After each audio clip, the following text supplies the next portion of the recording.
signal, and you get anything now? You get anything now? And the level is they're probably going to speak something like this. All right, let me know and I adjust. Let me know and I adjust. Super. That's it.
1, 2, 1, 2.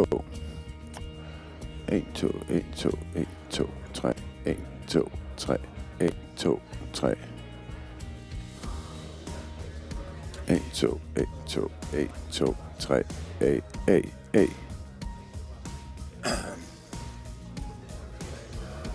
A, A. A. A, A, A, A, A, A. A, A, A. 1, 2.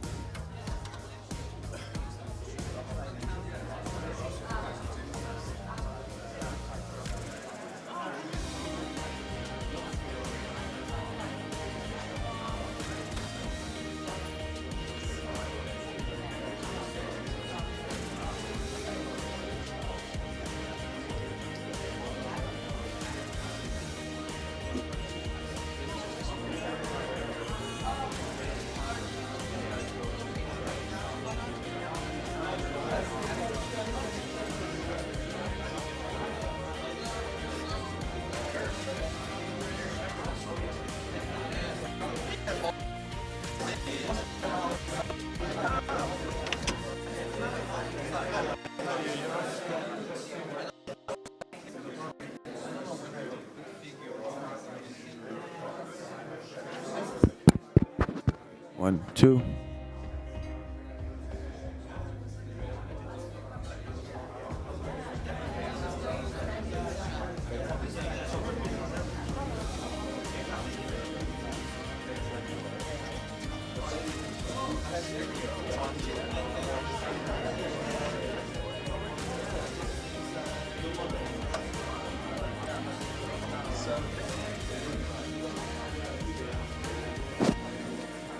Yep.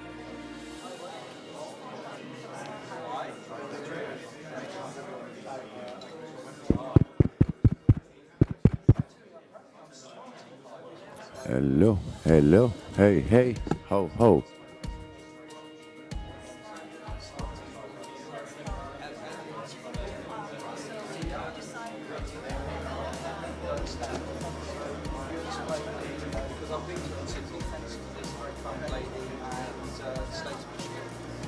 Hey, hey, hey, hey.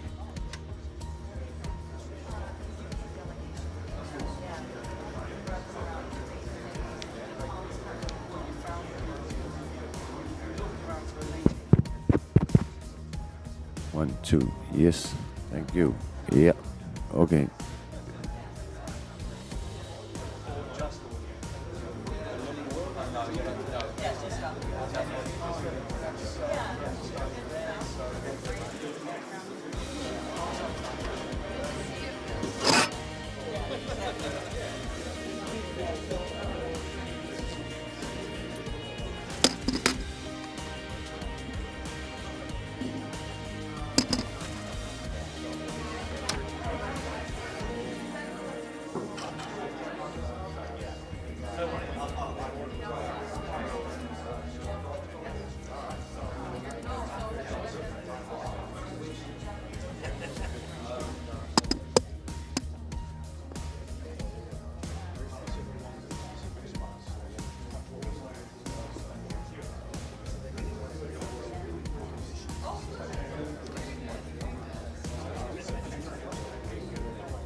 Oh.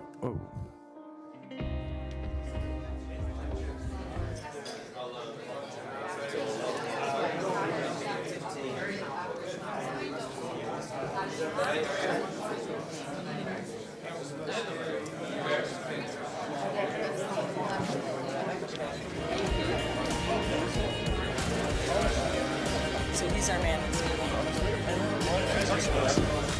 Oh, very good. Are they on or do they turn on? They're on all the time. Okay. First this button and out. Hold the volume. Since are you going to be up there? Yeah, I guess. Okay. I mean, I don't know how I'm going to do. Oh, I can do this. Oh, okay. Okay. Okay. So. You can just set those on a chair.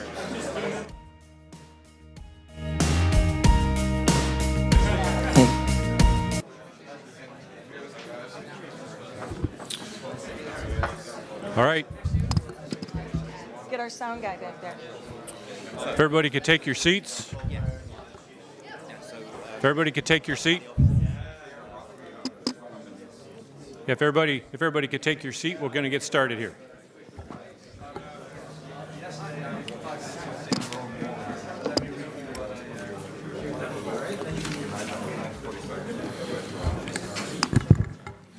All right, good afternoon, everybody. Good afternoon.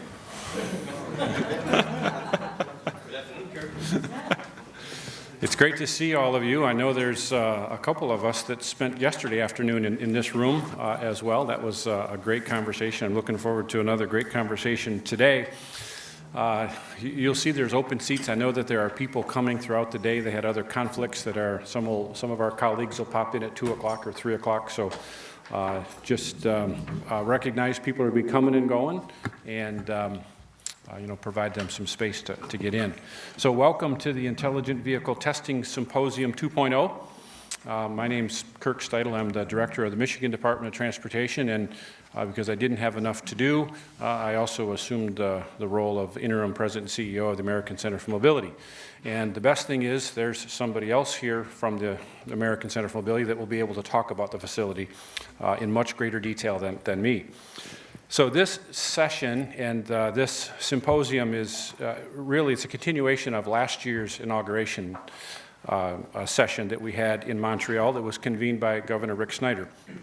And you remember he brought us together, and those of you that were there remember at the end he said, so, nice meetings are nice, but how do we move forward? And he pushed, and there's a number of things I think you're going to hear about, some updates, some partnerships that continued. And we're going to hear about those. So that session last year had a group of 18 leaders from test facilities from 10 countries that were discussing global harmonization of policy, regulations, and standards for testing connected automated vehicle technologies. This year we have 15 speakers participating, and 8 of them are from different organizations. About 40% of you were here last year in attendance, and we certainly appreciate your continued participation. Look forward, as we get to the end of this session, we talk about how do we move beyond just this symposium, and we talk about what's next. Since last year, since Governor Snyder had our call for action, the state of Michigan has forged some new MOUs with many of you in the audience. One with the UK, one with the Netherlands, one with the Austrian state of Styria. Did I say that wrong? Styria. Thank you. And then the American Center for Mobility has engaged in similar cooperative agreements across the country for Sweden's Astra Zero, K-City in Korea, and Singapore's Center for Excellence for Testing and Research of Autonomous Vehicles. Hopefully we'll hear more from our panelists of other collaborations they've done as well. So as you look at the agenda, the first panel features updates from testing facilities and enabling entities that have engaged in collaborative agreements to discuss the current and the future activities. The second panel will break things up a bit and will focus on future technology challenges. And then the third panel will feature a discussion led by veteran thought leaders on the future challenges and the opportunities for global testing and deployment facilities. We have question cards. You should have them in front of you or on the seat next to you. If you think of a question as you go along, please fill them out. Susan will pick them up. Just raise them up, that'd be great. And as we think about the end of this forum, there's a number of questions that I think we all need to think about. How often do we need to convene? So we met last year, this year. This might be a good opportunity at the World Congress. We probably all will be there next year in Singapore. Who's missing from the conversation? As you look at the empty seats, who else do we need here? That's going to be an important part of that. And then a really big piece, how do we leverage the leadership that's in this room? Because this is the group that is leading the planet, no pun intended, okay, pun directly intended, in the thought leadership of vehicle testing facilities. So to that vein, next week you all are going to get an email with a survey in it. We'd like you to fill it out, give us your information, please. The more detail that you can provide, the better. If you're like me, many times you just go click, click, yes, 5, excellent, medium, whatever, right? And then you skip the boxes where it says, provide us some feedback. Yeah, you all do that, so do I. This one, we really want you to fill in the box. I know everybody says that too, but we really need you to fill in the box to help us answer some of those questions. So, finally today, at the end of the session, after you've all worked really, really hard, we're going to have a PlanetM reception through the doors out on the terrace. So hopefully the air conditioning will kick in before then. I know yesterday it took a little while. So we're looking forward to all that, but you got to stick around because you got to go through these doors, right? So you got to be in here, you can't be out there. So I'd like to, at this point, introduce our first speaker, and it's our Lieutenant Governor Brian Calley. And I've known Lieutenant Governor Calley since his time in the legislature, and he's served as the Michigan's Lieutenant Governor for the last 8 years. Remarkable man, a great team member. I'm very, very proud to be on his and Governor Snyder's team for the last 8 years. And he's done some pretty significant things. Some of you are from Michigan. This will be a repeat, but for those of you that don't, he led the historic tax reforms through the Michigan legislature that changed the business climate in Michigan, which has helped reset a lot of the business activities. That was very, very significant. And he's also committed to removing the barriers to individuals' potentials and has gained national recognition for his work in mental wellness as well. Some would say that also means he works with cabinet members like me.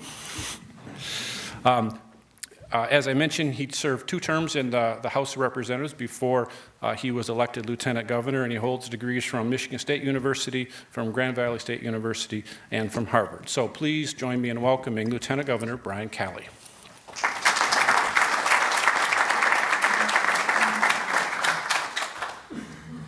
Well, thank you, Kirk, and thank you, everybody, for being here. And yeah, you know, Kirk is the, I think is the longest serving DOT director in America. Is that true?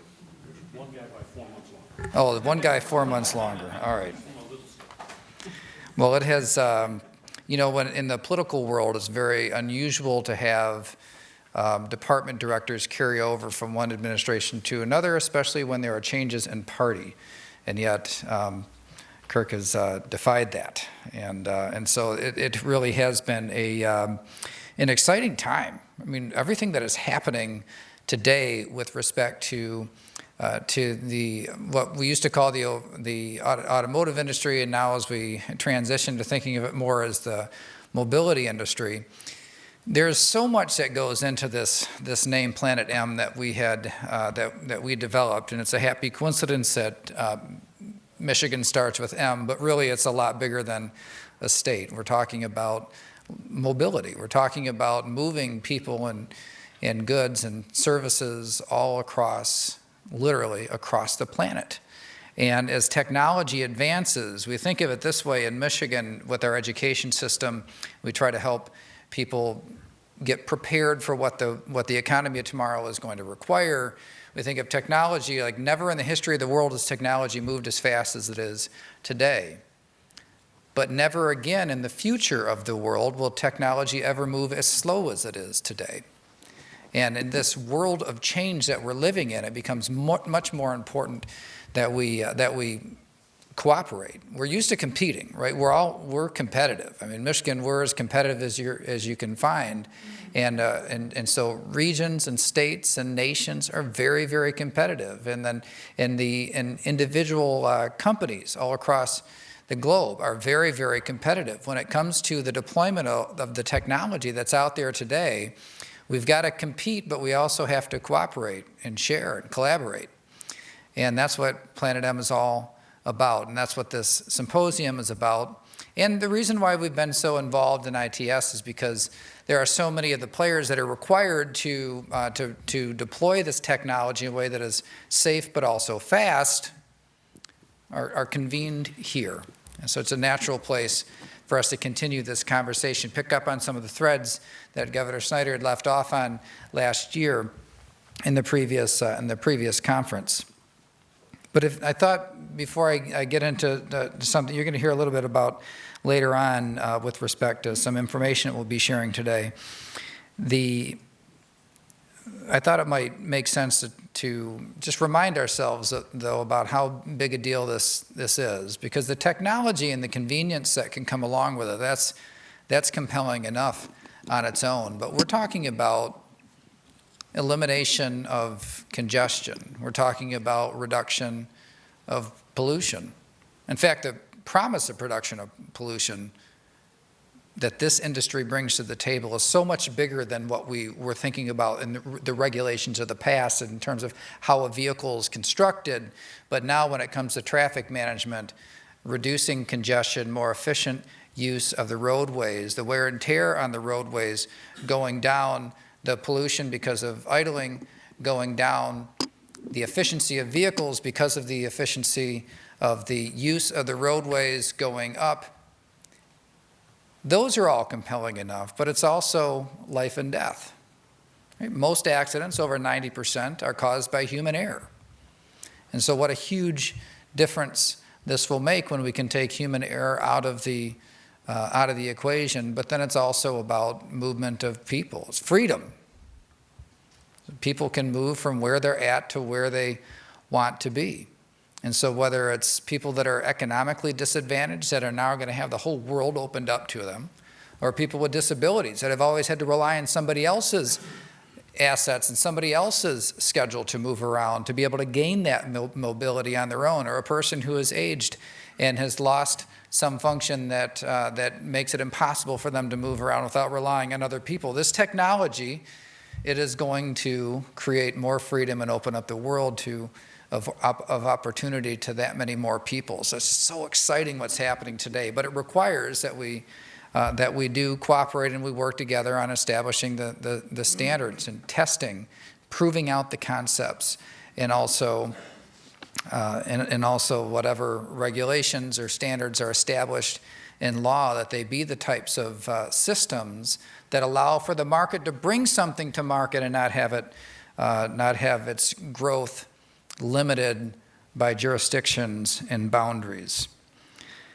So I'm proud today to be able to announce a great example of the work that is being done on this front in Michigan when it comes to this open source attitude that we have about sharing information. M-City, the test facility at the University of Michigan, today released a new case study on the M-City driverless shuttle project, the work they did with the French company Navia. They documented research on how passengers and other road users interact with driverless shuttles. So this has been underway for some period of time, and it is pretty exciting too when you think about so many of the things that are being done today. Just 5 years ago were the things that were being imagined and talked about, but it's really happening. But how will technology be accepted? How will others interact with that technology as it is deployed? These are all important questions to answer as we move forward. And through this study, MCity is sharing the learnings with others, considering could be other private companies or other jurisdictions that are considering driverless shuttles and deploying them in their area. We have been able to gain a lot of experience, but also knowledge through this case study on what the overall acceptance, driver experience, and then and more importantly, interaction with those things around the shuttle. So that's really what today's symposium is all about, sharing information between governments, testing facilities, and stakeholders, companies, to make us safer and help bring about greater consumer acceptance of autonomous technology. So you hear later on today, you'll hear from Wei Peng, who is the director of MCity, and it's one of the folks that I think at 3 o'clock or so, or maybe it was 3:30, we'll be sharing more information with you about that and really igniting this conversation on safety and testing standards worldwide and how we can cooperate in bringing that to be. So if you're here and part of this, I want to thank you for your participation and your attention and your part in it. And as we look to deepen the relationships and to expand what is happening, sharing information, collaboration. I heard there's a new word that's been invented now that you take cooperation and competition, coopetition. It's not just for, in America, it used to be George Bush would make up words, like strategery and stuff like that. and so we can do it too, right? Coopetition. But what a great concept. It captures the spirit of what we're talking about here, that we're serious about it. And we want this to be the norm. And it doesn't mean we're not going to go out there and compete. We'll compete hard. But we want to compete over a growing pie, not a niche, right? Not a sliver, or not just some little specialty thing, but recognizing that this is the future, and let's all take a big piece of it. Thank you, guys.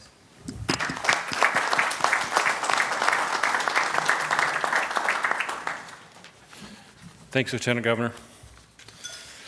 So our first panel, I'm going to introduce Bram Hendricks. Come up and introduce all of our panelists. Bram is the manager of smart mobility at Automotive NL, the Dutch cluster organization encompassing the automotive mobility and auto education sectors. Bram? Yes. Thanks a lot. Welcome. That's correct. My name is Bram Hendricks. I work for Automotive NL in the Netherlands, the cluster organization of automotive companies. But like Lieutenant Governor told us, automotive is getting mobility, mobility is getting a service. So we also have to go forward, of course, like as an organization. So that the co-opetition, let's keep it that word, is really also in our organization with companies, research institutes, and also governments, because we have to work together in this field. We are quite active internationally. We have to, since the last hundreds of years, of course, the Netherlands, because we are just a very small country, we have to work internationally, and we want to do that also the next upcoming hundreds of years. Because nobody can do it by itself. So that is also the reason why we are here, and we want to participate in this panel, in this discussion, to make it a great afternoon together. I want to introduce the panelists. So first I'm going to say your names. You see them over here. Please come and take a seat, and then introduce yourself. So Mr. Anderson, Mr. Shepard, Mr. Hung, Mr. Ruiz, please take your seat in the panel. You may choose your own, what you want. It's co-opetition, so let's see how you manage this together. There are 4 chairs, we had maybe 3 chairs, was that? No. So we have a mic, so let's start the introduction with Mr. Anderson. Asta Zero from Sweden. A short introduction. It's working? I hope so. Hello? Yeah, now it's working. My name is Håkan Andersson, and I'm the Proving Ground Manager of Asta Zero in Sweden. I've been joining the company since the beginning, But the history is very short. 2013, I was the first employee at AstaZero. I was the second one. But I've been able to join the company from the beginning and also be able to be part of the development of the proving ground. So from really building project to a fully operational proving ground. And before working for AstaZero, I was working for tier 1 suppliers and also other and vehicle OEMs and to develop test methods, test equipment, and other things for active safety systems. Thanks, Mr. Chappett.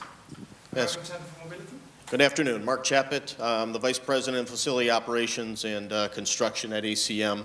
After a 30-year career working for Kirk at the DOT, building roads and bridges, and over the last 10 years getting familiar with ITS technology and connected vehicle deployments, I was brought over to ACM in early January to lead the construction and the design of the facility.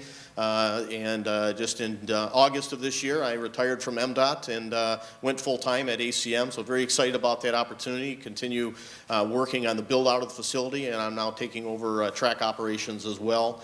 And I had 4 days without Kirk as my boss, and now he's helping lead the transition at ACM. So again, very excited about moving forward. But again, just excited about this partnership and working with these groups to share information and grow together. Yes. Yeah, good morning. My name is Yoon Seok-hong from Katri, Korea. Katri is responsible for the development of safety standard and also recall investigators. So like NHTSA, we are doing the compliance test. So I'm actually responsible for the head of automated driving division in Katri. So I'm responsible for development of the active safety standard and also responsible to construction of KCT, automated vehicle test bed. So thank you very much. Thank you. Mr. Ruiz. Morning, I'm Daniel Ruiz.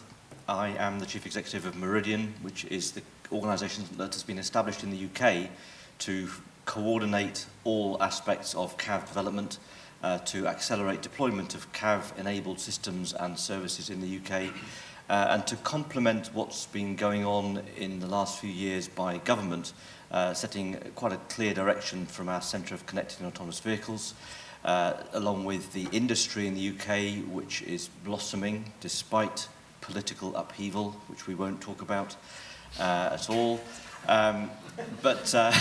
So policy direction has been great, which has helped industry and academia to follow, and Meridian has the role of bringing all the parts together, industry, academia, government, to make sure that we have a well-balanced ecosystem for development and deployment of CAV. That it also means that we need to work very closely with our partners outside the UK, and collaboration is a particularly major theme on my agenda. Thanks for the introduction, gentlemen. We are going to talk this 15 minutes, 1 hour, about the current scene in this time frame of big technological innovations and co-opetition. Because since last year we are working more and more together. So let's start with that. Your organizations all signed agreements to work together in this scene. Can you say something, maybe to start with you, Mr. Ruiz, about the specific elements that are the core of those agreements? And maybe after 1 year, what elements do you miss in those agreements? Is this necessary for recording purposes? I will speak sonorously using the English language as it was meant, and I'm proud of the fact that I mentioned cooperativity to your Lieutenant Governor this morning, so I'm guilty of corrupting the English language. The answer to the question, what have we been doing in the last year? Building on the MOU, we signed a memorandum of understanding with Michigan, the UK, in spring this year, late spring. It is a very simple document. It is one that we are sharing openly with other colleagues, say this is the benchmark for agreements. It describes the principles of by which we will work, the collaborative elements, the focus on greater good and the outcome for society as well as the economy. It then details enough to move forwards some of the areas specifically that we will consider collaboration. So again, it's words though, on paper. What are we doing next? The most immediate action is in October, so next month, a delegation from the UK will be going over to Michigan to exchange knowledge, know-how, best practice on testing and development, how test facilities have been established, how you are collaborating within the state, how we're collaborating, and how the whole of the UK is being brought together under one wrapper, which is Meridian. And I'm hoping to look at where we complement each other going forwards, because the pie is getting bigger. There's no point in duplicating unnecessarily, other than to create the resilience and the resource. Shall I stop there? Yes, please.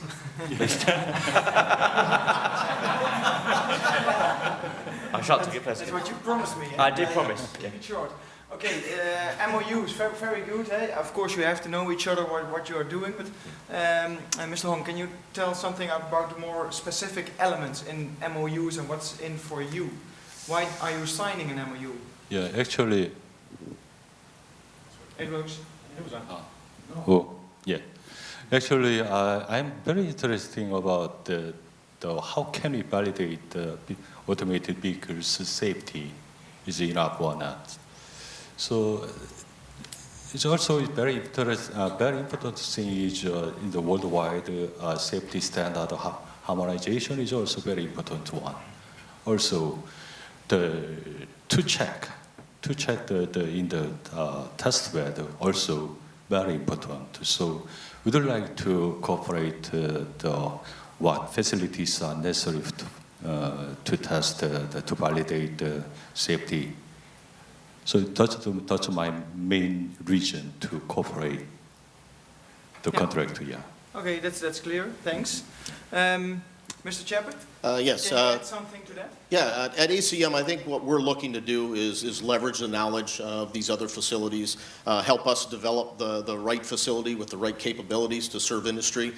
We find ourselves in the environment to support the testing, and through partnerships not only with the other test facilities, but also across industry, we really help to just expand our capabilities and help evolve this technology. Yeah. Mr. Anderson, data is of course the new gold also in this business. Is there also a part of sharing data between test facilities? Can you tell something about that? Data is very tricky.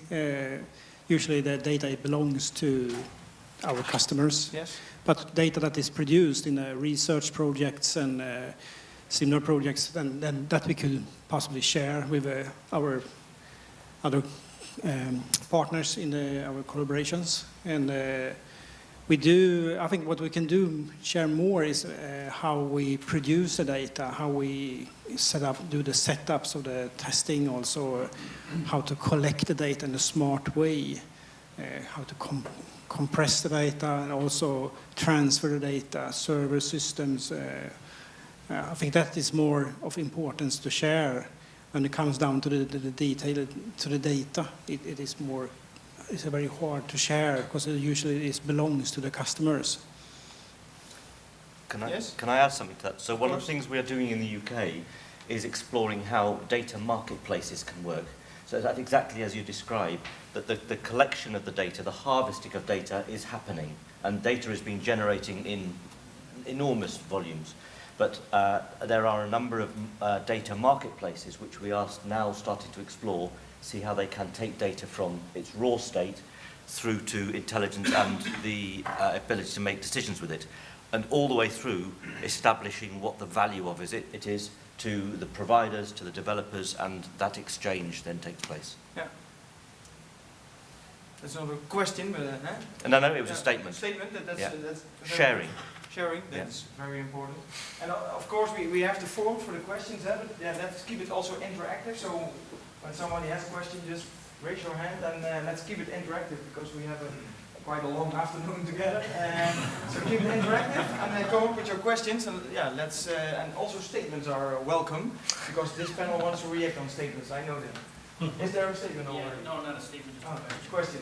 Please your name. Regarding the MOU, my name is Peter Simon. I'm from Zolazone, the new proving ground in Hungary. Unfortunately, I wasn't able to come last year to deal on this, but we're opening our facilities in about 4 to 6 weeks. Of the 4 panelists, I probably know at least one of you face-to-face. I've met with Hakan before. My question is the MOU, how simple is it? How many pages? 2. And only one, you could compress it to 1 page, Yeah. because most of it is legal and kind of just framework. Yeah. So it's 1 page. It is that good. The MOU between the Netherlands and Michigan is 1 page. Let's keep it simple to start with, because it's a starting point. The MOU is not an ending point, it's a starting point. That's, I think, very important. And from that moment, you can learn from each other and see what you can do together. When we look at the testing fields, in my opinion, there's no testing area in the world what can do everything together. So that is, in my opinion, one big thing to work together. Okay, that on that location they are very good in that. We are good in this. Let's share that information. Did you see that already? Do we have an overview about test beds and what they are doing? Can you tell something about it, Mr. Hall? As far as I know, it's undergoing. So the last year, visit the ACM and AstraZeneca. And so this October, maybe in November, my partners from the MOU will be visit Qatari also. So it's a time to understand each together. So what kind of facilities are useful for us. Yeah. Mr. Chapman? Yeah, so traditional proving grounds are really vehicle-based. What we're trying to do is provide a multi-flexible facility, not only for vehicle testing. We want to be a test bed for infrastructure as well. And as we talked about, data being a kind of a core base of all of that, is working on communications and the formatting of those systems as well, just to see how that can all be integrated together. Yeah. Mr. Anderson, is there an overview about what test beds are doing in Europe, for example? But what we have seen, as said here, it is in the past the proving grounds were quite similar because you will do the similar test, weak dynamics and so on. But today you simulate an environment, and we at our proving ground we are simulating like more or less a European environment, and there will be. At your site here in ACM, it will be an American environment. We can see already difference how you build a city area. Cities in Sweden is much smaller than they are in the United States, for example. And it will be things that will be typical for different regions in the world that will be simulated on different sites in the world. We can't build for covering all the situation that happens in Korea. And we can't cover all that is in the United States. So you need to specialize on your area on what you can place in your proving ground. Otherwise, you will have a proving ground that is too big. Yeah. It's not manageable. To have more focus. Yeah, one of the attempts we're making at ACM is to build configurability. So we're trying to build facilities and test environments that are leverageable for different types of scenarios. If we were to build, one facility for a certain test, like Hakan said, there'd be no room enough to build all those. So we're trying to build facilities that can be used for many different test scenarios, many different environments, kind of all with the same facility that are flexible. Yeah. Graham, we have a couple questions. Yes. Please. Your name and your question. Barry Peckless, National Research Council Canada. You just said test scenarios, which is a perfect segue to my question. I was at the testing and validation session earlier this morning, and the idea is that we're going to need hundreds of thousands or millions of scenarios and test cases, edge conditions to be able to properly test these vehicles. And proving grounds are a great place for collecting that baseline data, and then it would be nice if proving grounds around the world had a repository where they could put, scenarios into so that everybody doesn't have to reinvent the wheel. So in these MOUs you're developing, when you talk about data sharing, does any of that include, say, developing a repository or some kind of shared process for these scenarios? Because we're going to need to develop millions of them. Yeah, there is a framework for that in the MOU.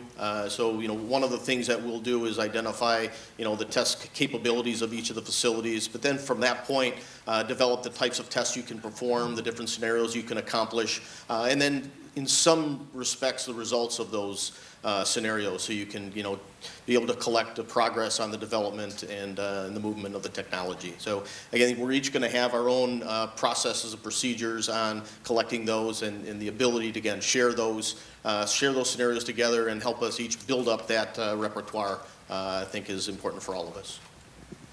It does speak to the fact that we need to develop similar protocols to make sure the data is consistent and we can share effectively. So I think that's something that's definitely worth pursuing.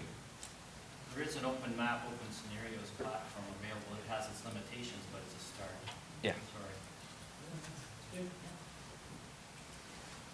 Two questions, one over there. I'm Ray Johnny from Canada. I think when you listen to all the discussions, there's so many different segments of testing. So has there been any definitions in terms of what those segments should be defined? Because if we don't define them, everybody will discuss in general about testing facilities, but testing for V2I, V2V, for safety, for cybersecurity, there are so many different areas. So did anybody go through that process to really define those segments so that we can say, well, the testing facility cannot really have everything? Yeah. Is there an overview of what test facilities can do and what others do? That's my question. Yeah. Can I come back? Yeah. So actually going back to the question from Peter, Yeah. there is a piece of work being funded by the European Union, I believe, on registering what test facilities there are in the UK. In Europe. Clearly that would be extendable beyond, but I think it would be really important as part of that to define some categories and a taxonomy, a language for making sure that we can communicate effectively and share data. Then you can define the protocol in each of these categories to say, okay, that's what you should include or something, because otherwise we're too general. Yeah. There's more work to do to have a better overview on where we can collaborate on. Somebody else want to react? Otherwise we have a question over here in the audience. I'm Chris Rees from Arriva Myra. I have a question for the panel. You've raised test cases. Test cases are only part of the problem. What is the view of the panel and how we agree acceptance criteria? I think we're all in that test. Mr. Hong, first for you. Thank you, Chris. It's really hard to how safe is enough. So who can decide is safe enough? Also, safety is it's a really interesting thing. But anyhow, so to regulate the safety standard, to develop the safety standard, it's not easy one. So there is worldwide harmonization is done by the UNEC WP 29. Now is just finish the goal to the ADAS safety standard, and will be next year, will be maybe. But it's just a lot of problems, a lot of issues, a lot of challenges are there. So it's not easy to, one word is cannot be scrapped, the whole things. Anyway, so that's why I'm here. So I'd like to cooperate the what kind of method is better. Actually, there should be a lot of test scenarios will be there, but actually, is it possible? I'm not sure about that. So that's why I'd like to get an answering hearing.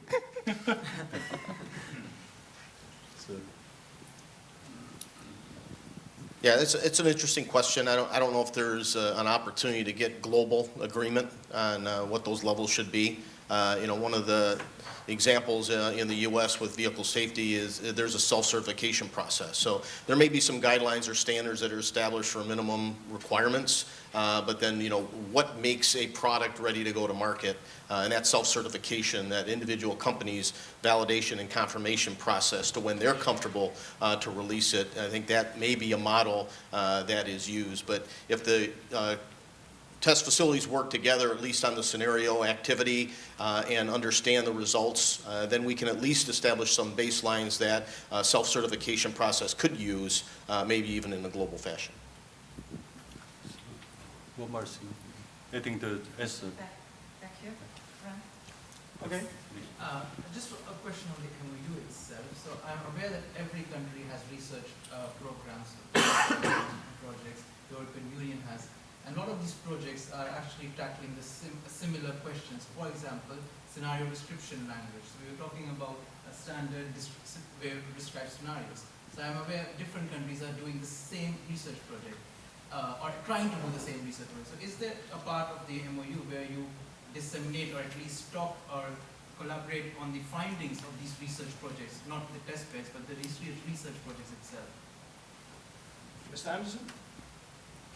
How to incorporate research and do not do things done? We have cooperation in research and also in development of the proving grounds, how to design a certain test area, how to have the communication set up in the test area. It's a lot of things to cooperate within, and also we don't have any plans so far to have some cooperation with the universities in between the countries so far, but I think it will be in the end. Yeah. I feel very strongly that we should be sharing openly. And there will be some that say, well, we shouldn't share what we've invested in because we should keep it within our nation. And I think that's completely illogical, because if we share what we're learning, we will get 10 times as much back, and therefore we will benefit. And if the aim is to make the pie bigger and all progress at the optimum rate, we can still compete, so competition happens. But I think this is a space where safety is key, and therefore it's negligent to keep secrets. So if we are the type of people that are leading with our voices and our actions, I think we should somehow or other commit to share in a way which is constructive. Yeah. You agree on that? One more question in the back? Two more questions, okay? I'm an easy task, okay? David Mike from the UK. One of the problems we have at the moment is that a lot of these test facilities seem large and only available to big companies and those in the know who've been there before. I guess I'm concerned that because of the nature of this evolving sector, there's an awful lot of SMEs and startups and spin-offs and so forth who may not understand how to get access and whether or not these test centres make themselves open to these smaller organisations. Yeah. Because clearly they're going to sort of stumble and try and do things wrong to start with, not understand the need for the corporate process and that sort of thing. So how do you think we can move this forward from where we are today and make it better? Yeah. Okay, good question. I can tell you a nice story on AstaZero. We have like 4 small, medium enterprises at AstaZero that we have support in the beginning to have access to the proving ground, have access to workshops. Now 2 of these companies stay with us they have been staying for us for 2 years permanently and do the most of the development in our workshops. And also we support them with test support and so on. So our program at least is open for everybody, but it's hard to start testing because many of these companies are working with software, not used to test cars. So you need to learn them how to do the testing safe and also do a test that is gaining something. So, but we spend a lot of the small, medium enterprises. It's very important, and it will be important in the future for make the autonomous vehicle reliable. Okay, thanks. Mark? Yeah, ACM is fortunate to have such a positive relationship with the state of Michigan. In fact, one of the new programs that the MEDC is promoting is a startup program where there's funding from the state that will fund a portion of rental time and the fees that a startup would pay coming to a facility and test. So that program is just gearing up, and we're really excited about that opportunity. The other thing for ACM, being a nonprofit, we are opened up to the public. We have restrictions in our bylaws that prevent us from, locking up our facility to just 3 or 4 large testers. So that really does promote the ecosystem and opens up the entire environment. Yeah. Mr. Hong? Yeah.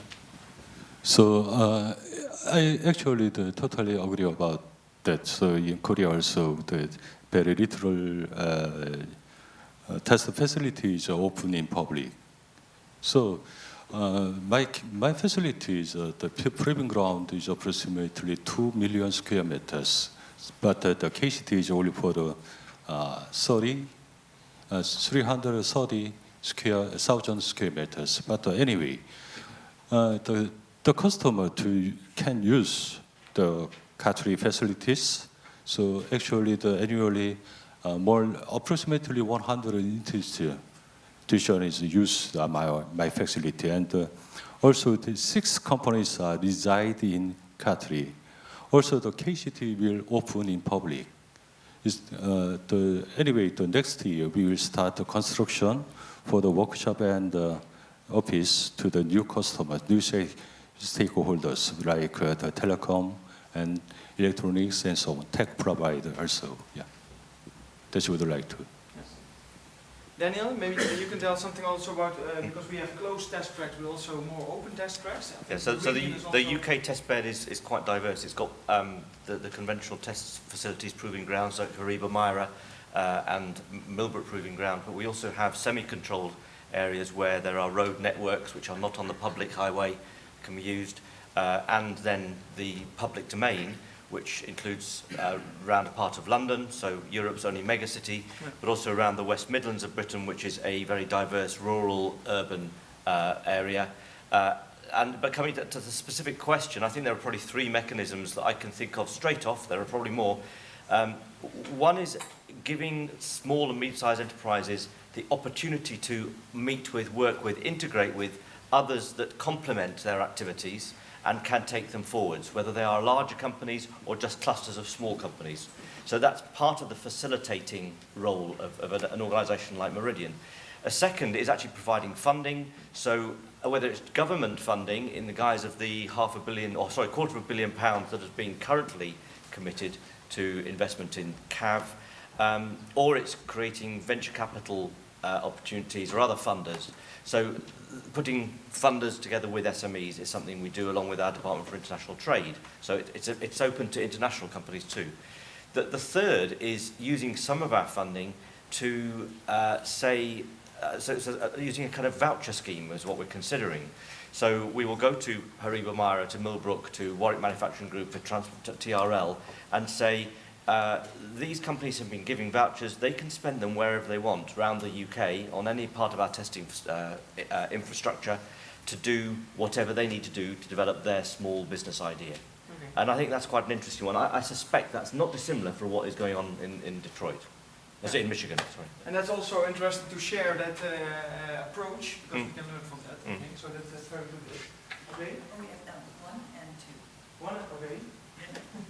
I'm Steve Novosad from HMTV. I'm the current chair of the OmniAir Consortium, and Mark, you said something about self-certification by the vendor or the manufacturers and such. What do y'all think about the need for an independent body to do the certification or do the validation of the testing that would work with the test labs and develop the specs and procedures and all of that? I think that's an interesting concept. I think some decisions have to be made at the national level and then maybe even at the global level to facilitate something like that. Anytime you think about a third-party certification, and you've got to have buy-in from everyone. If you can get the entire communications industry, automobile industry, and everyone else to agree on a certification process and agree that a single third party, let's say, would manage it, that would be successful. I think it's a very large task. I think right now the U.S. model with establishing guidelines and maybe baseline expectations for safety and function is the role, and then I think the manufacturers and the developers of the technology need to do their own confirmation, validation, and self-certification, at least in the interim. When you think, sorry, this gentleman has. Yeah, that was number 2. Number 3. Gentleman here. Frank, go ahead. Yeah, okay. Frank Bonny, I'm Vice President for PMG Technology. We manage the Transport Canada Test and Research Center in Canada. My question is more on the side of the industry. Actually, I think that the MOU is very good, and we agree with that. But the question is, actually, all the manufacturers want to decrease the cost of the test because it's a problem for them. With the normal car, it was a problem. The cost of the test was a problem. And now, with all the new technology, it seems that it will increase in cost. This is the first thing. Also, the government have to decide about standards. They have to decide about standards, but they don't know how to do that. We are test lab specialists in that. Do you think that probably it's a time to change things and to have an association or a network of tests, proving ground tests, urban tests, and everything, just to think about how we can help the manufacturer, how we can help the new manufacturer who have an idea, wants to grow, but they don't have money because just the certification or homologation is costing too much. How we can, because yes, we can learn about testing protocol, but we have to help the industry. And to do that, we need to work together, to think about the way to make testing differently. Then my question for the panelists is, do you think that it's time to do that? Yes. Okay, interesting question. That was the first easy answer. Yeah. So in my case, the KCT construction system will be finished the end of this year. So now I'm also preparing the cyber KCT using the software, and also we will be published the test scenario. What kind of test scenario can be done? So the customer can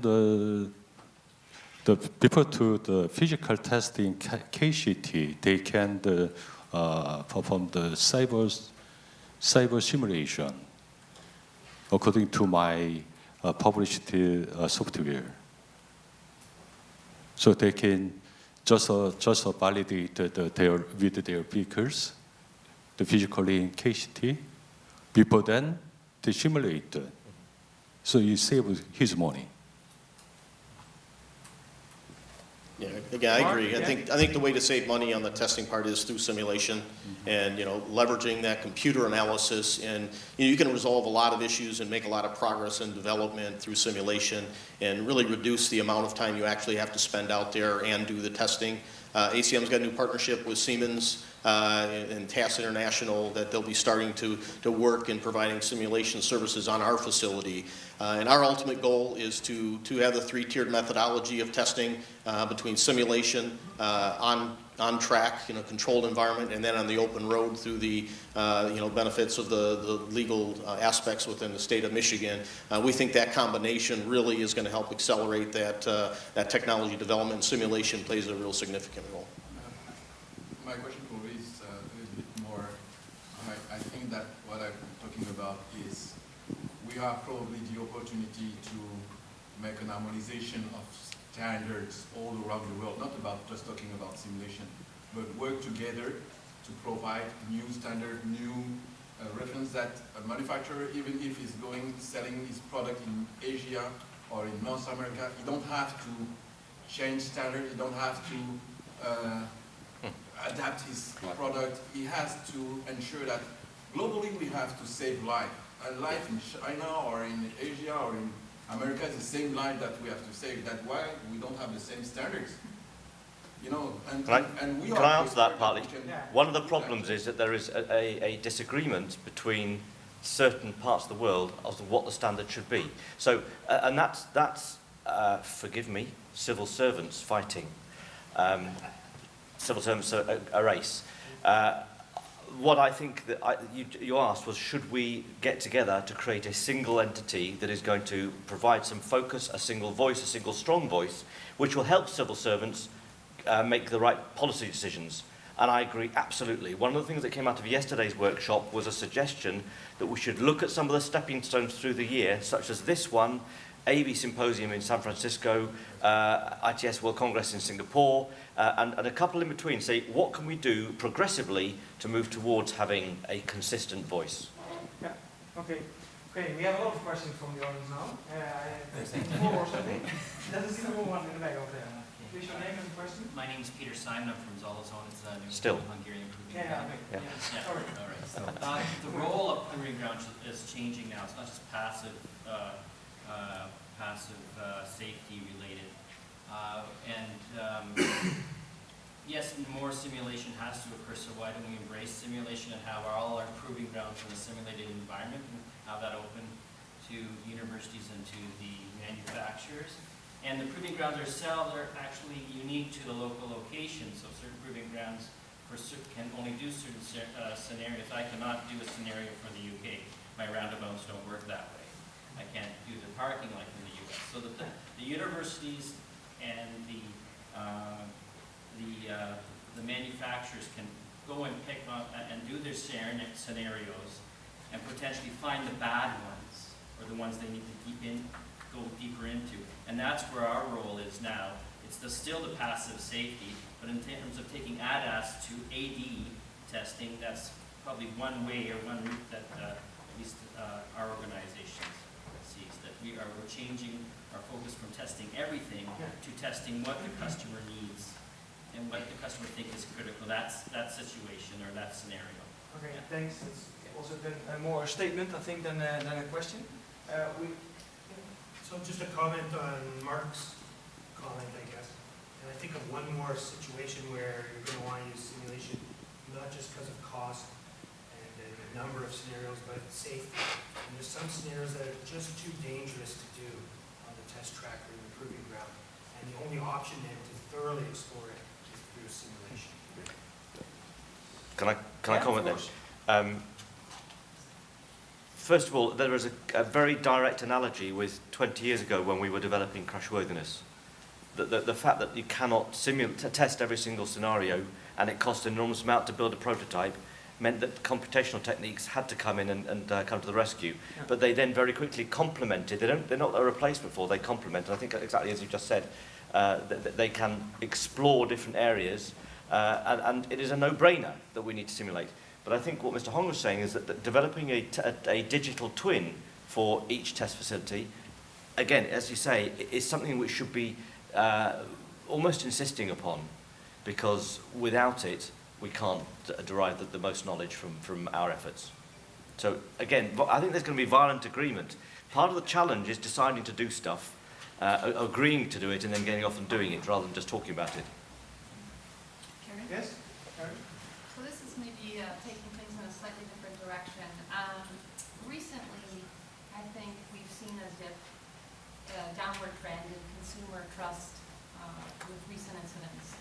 And as Mr. Anderson pointed out, there's this tension with test facilities. You have corporate partners that are doing testing. Often the data, the results are private, which is understandable, especially at this stage. But personally, being in this room, I'm always reassured, as I was last year and any time this group convenes, that we have experts diligently working on making sure these technologies are safe. What, considering all of that, what, if any, do you think is your role, either individually or hopefully as a collective, in working on helping to address consumer trust? Mr. Anderson, or? I think we have a responsibility to do outreach and education. As one of the pillars of ACM is to evaluate consumer education and then even the workforce and provide, you know, the skills and the workforce for tomorrow. So I think the outreach is important. I think one of the things that we need to look at is how we're approaching the consolidation of data. And again, that data sharing is important. I think it will be some data that is possible to share, but not in the early stage of the development of a self-driving car. But I think sooner or later they need to cooperate, the OEMs, otherwise it will not be possible to have self-driving cars. This is about communication as much as anything else. And I think that there are a lot of very good technical work going on, but one of the biggest challenges that we have as engineers is communicating. And so focusing on the PR around this, telling the stories, and making sure that we are aware of each other's stories, that we can then relay them, comes back to the collaboration, the communication and sharing. Yes, in the back? I'm Smart Custody, Avoid Manufacturing Group in the UK. So I represent, so we're talking about standards, about the system itself. So I represent the UK on Standards Committee where we do performance requirements, test procedures.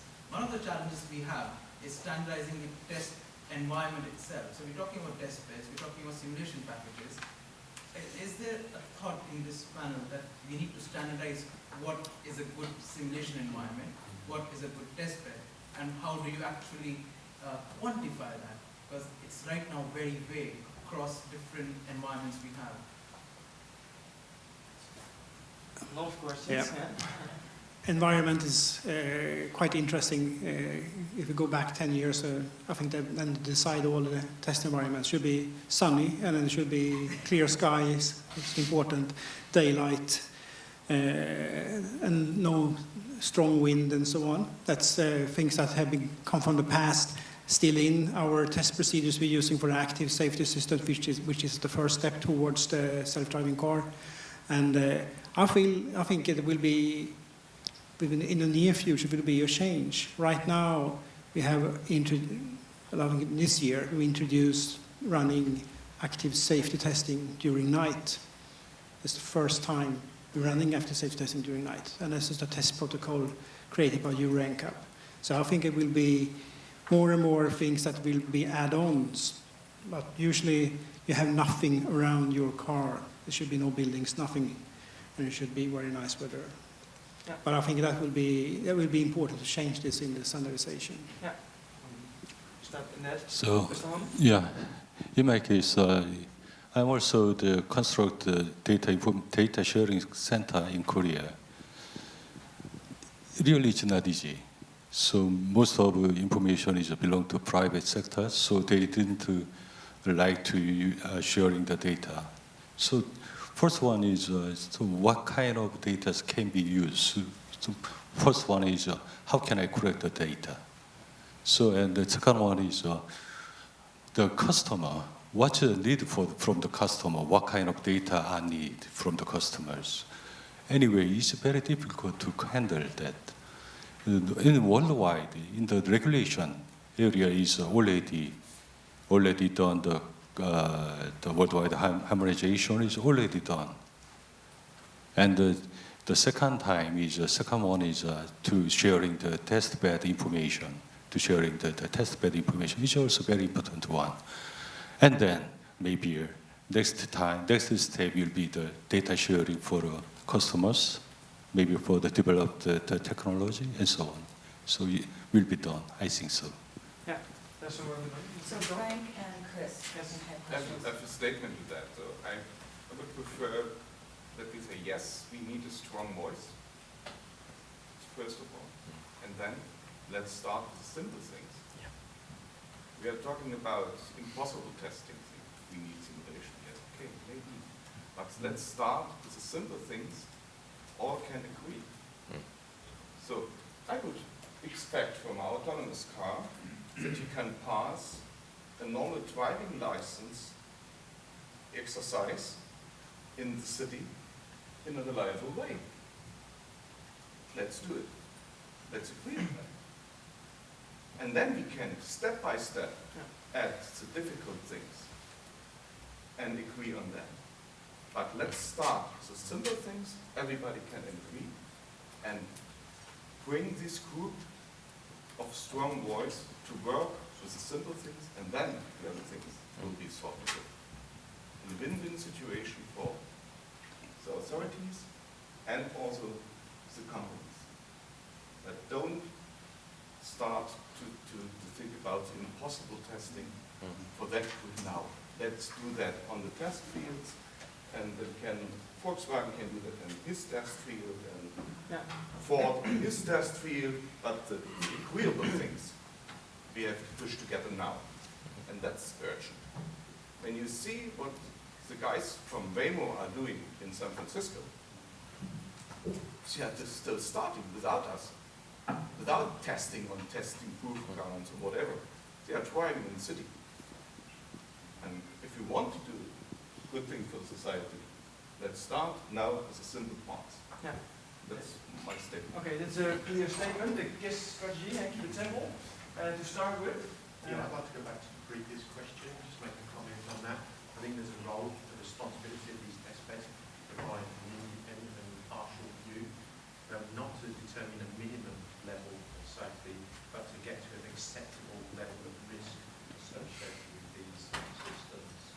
And we should be working together to achieve that. And I think there's a very real requirement for that independent and impartial assessment of these systems.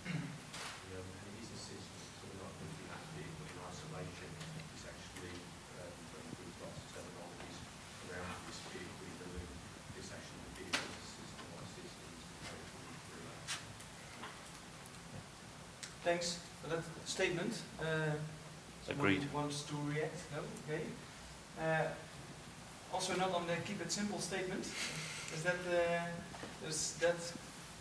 there a reaction from your side?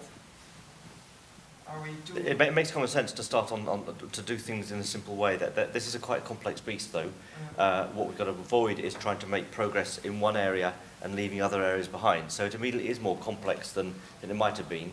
But I think, again, the analogy is NCAP testing of vehicles for crash worthiness. You start off with a 30 mile per hour full frontal impact. It is not representative of real life, but at least takes you forward from where you were when you didn't have any crash worthiness at all. Yeah. Okay, we will go on to the next panel with you in the panel. So the last question for this panel now. The MOU is great, and I think that one of the near but the good goal is a cross-certification of test facilities among each other.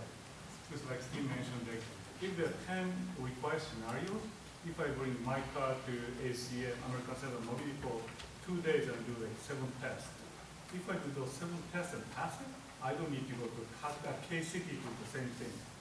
Or the remaining 3 days, maybe the Sweden is nice, so we can bring our car to Sweden and complete only 3 tests.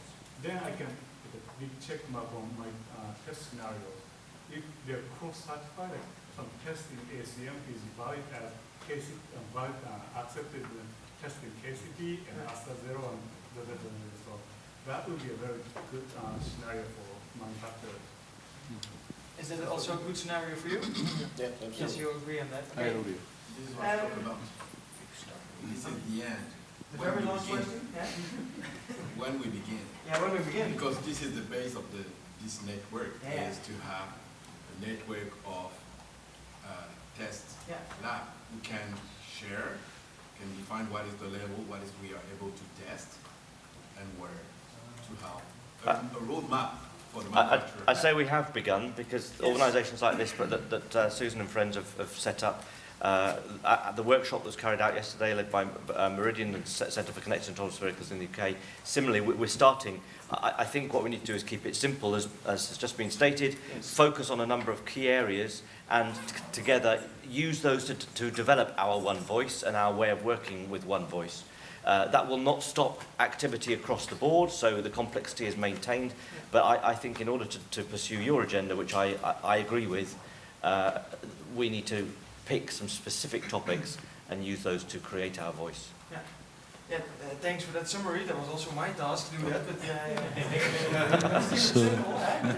that's the statement of today. We have 2 more panels to go, so we have a lot of time, and there will be a lot more questions from the audience. I want to thank those 4 gentlemen here in this panel. Please give them an applause. Thank you. Thanks, and let's go on with the next panel. Thank you.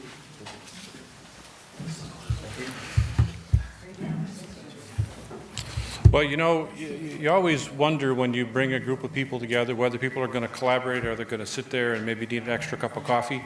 You all had a good couple of cups of coffee before you came in. This is off to a great start. Your questions were spot on. That last piece, I put a big star in my notes. Cross-coordination of testing, same scenarios. I think you hit a nugget. that said, look, we can do that. So I'm going to introduce the next moderator, Eric Schreffler, who's the Managing Director of the Automotive Office at the Michigan Economic Development Corporation. Eric works directly with automotive industry stakeholders to establish economic development opportunities for the state of Michigan. Eric? All right, thank you, Kirk. And all I can say is, wow, that was a great start. You've been very benevolent to the previous moderator by asking all the questions. So I'm looking forward to your questions on this panel as well. Bram, if you've got any left over you'd like me to use, I'll take them for you. I'd like to have our panelists come up right now.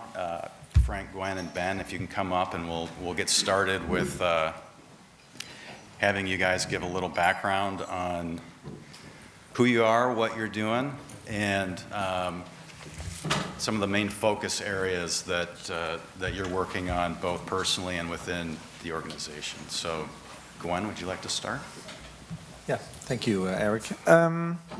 I'm Gwen van Vught. I'm a director at TAS International. TAS International is a company that's actually doing two things. On the one hand side, we have one of the first actually test beds that was dedicated for automated and connected driving in the Netherlands. We're operating that.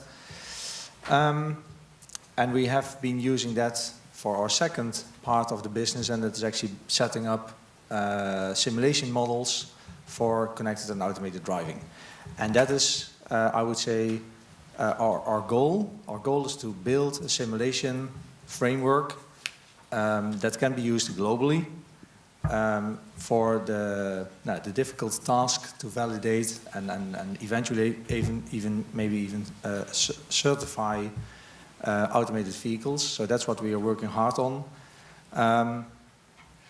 We are collaborating with a lot of the test beds that are here today to make that framework and to make the seamless connection between virtual testing and physical testing, because everybody understands that simulation is a key to the success of automated driving.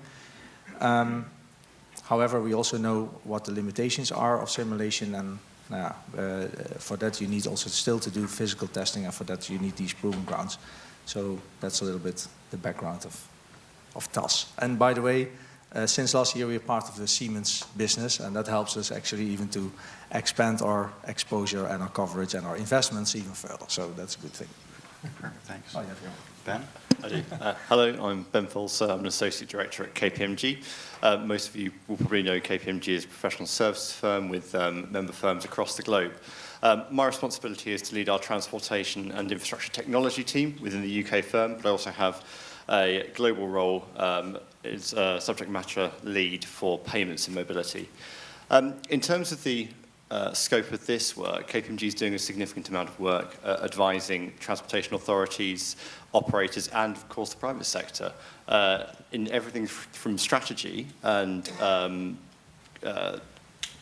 vision and objective setting through to actually procuring and deploying autonomous vehicle technologies. So to give you a flavour of that work, we're helping organisations, 2 major transportation authorities in the UK with their autonomous vehicle strategies, 2 or 3 in the US, thinking about how do autonomous vehicles change urban mobility, and what kind of outcomes do you want as a city, and therefore what kind of interventions and policy levers might you want to pull, both in terms of things like regulatory, but also in terms of what you're investing in your investment profiles. How do you change traffic operations and traffic centres?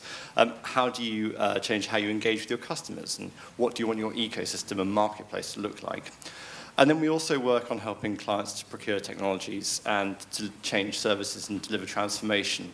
So we're helping a client in the UK at the moment with one of our engineering partners to procure their test bed. We're also helping Highways England, the strategic road network operator, again with our engineering partner, to deliver their CAV program, a pilot program across the UK. And then I suppose with the transformation piece, it's not just the technology. We also need to think about the governance, the people, the processes. So KPMG's got a big hand in actually helping to define future operating models and deliver those. So it's great to be here. Thank you for the invitation, and we look forward to the questions. Thank you. Hopefully I don't need it. My name is Frank Fickel. Maybe I'm a little bit an exotic guy here because in my life I had three parts. The first part where I enjoyed autonomous driving. So when I was a child, there came a voice come up, hey Frank, your football training is beginning, and I step down, go into a car, sit on the back seat, drove to my football training, and 2 hours later the car was again, they were there and picked me up and brought me to my home. Then I left the autonomous business. Then I was with the semiconductor business. And that's very important today for me because to that time I learned to understood the velocity in Silicon Valley and all these thinking of Silicon Valley, how they deal with all these topics and so on. And on my third part I come back to the automotive business. And there now I'm working with this IAV, that's an engineering company in Germany. We are 50% Volkswagen and are doing the complete work from the first design to the production support. So we do anything without products. And in that task I also was for 4 years a consultant for the CITS deployment platform of the European Commission. So now I know how to carve figures in honey. That's a very interesting experience. And now I'm also a member of the board of the ITS Mobility North Association. That's an association of hundreds of companies in Germany which tries to push forward all these ITS stuff. And so I work sometimes in China, sometimes in the US, sometimes in Germany or in Brussels. And last week I was in Silicon Valley in San Francisco, and then you stand on a corner and wait for a bus for 10 minutes, then you can see Zoox, Apple, and all these companies, Waymo, driving. When you drive on a highway, you see auto trucks, you see other trucks, you think, oh, that must be a salesman for a LiDAR. And that makes me a little bit, I'm afraid that they will do that a little bit too fast. And that's why I'm very, that was the reason for my statement, to find one strong voice starting with the simple things, because the engineers, we are thinking so complicated that at the end we would not start the next 10 years if we would try to find all things together. Excellent. So I think you can see we've got a very dynamic group of folks up here that will be able to answer, I think, just about any question you have to throw at them. So again, feel free as we go through here. Part of our task on this panel is to think ahead, to look to the future. What's likely paths over the next decade or so?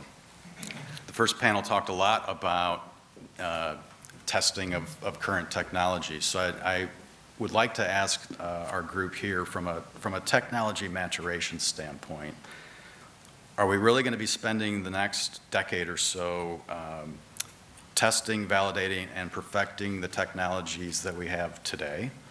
Or are there gaps waiting for new technology solutions to be developed? If so, can you provide some examples of gaps that still need addressing, and if you think they are being addressed? And if not, what needs to happen for them to be? So kind of a complex question to start, but Gwen, have at it. Thank you. I think there's many directions in which you can give an answer to this complex question.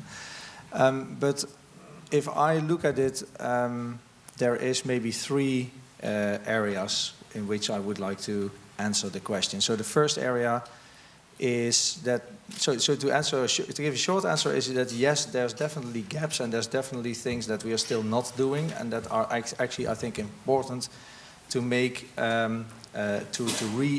rebuild the mobility system in the next 10 years. I think the things that are coming our way that we still don't completely understand are three things. First thing is artificial intelligence. I think we all are really at the very, very, very early stages of this new technology. I think nobody really understands what it can bring and what it can't do. And I think one of the most difficult things, at least at this moment, I think I'm not the only one that's thinking like that. I really don't know how we should validate and prove that these systems are safe. So I think that's one of the most difficult things at this moment, and I'm pretty sure that we will find a solution for that, but how long it will take and when it will happen, I have really no clue. So that is one part.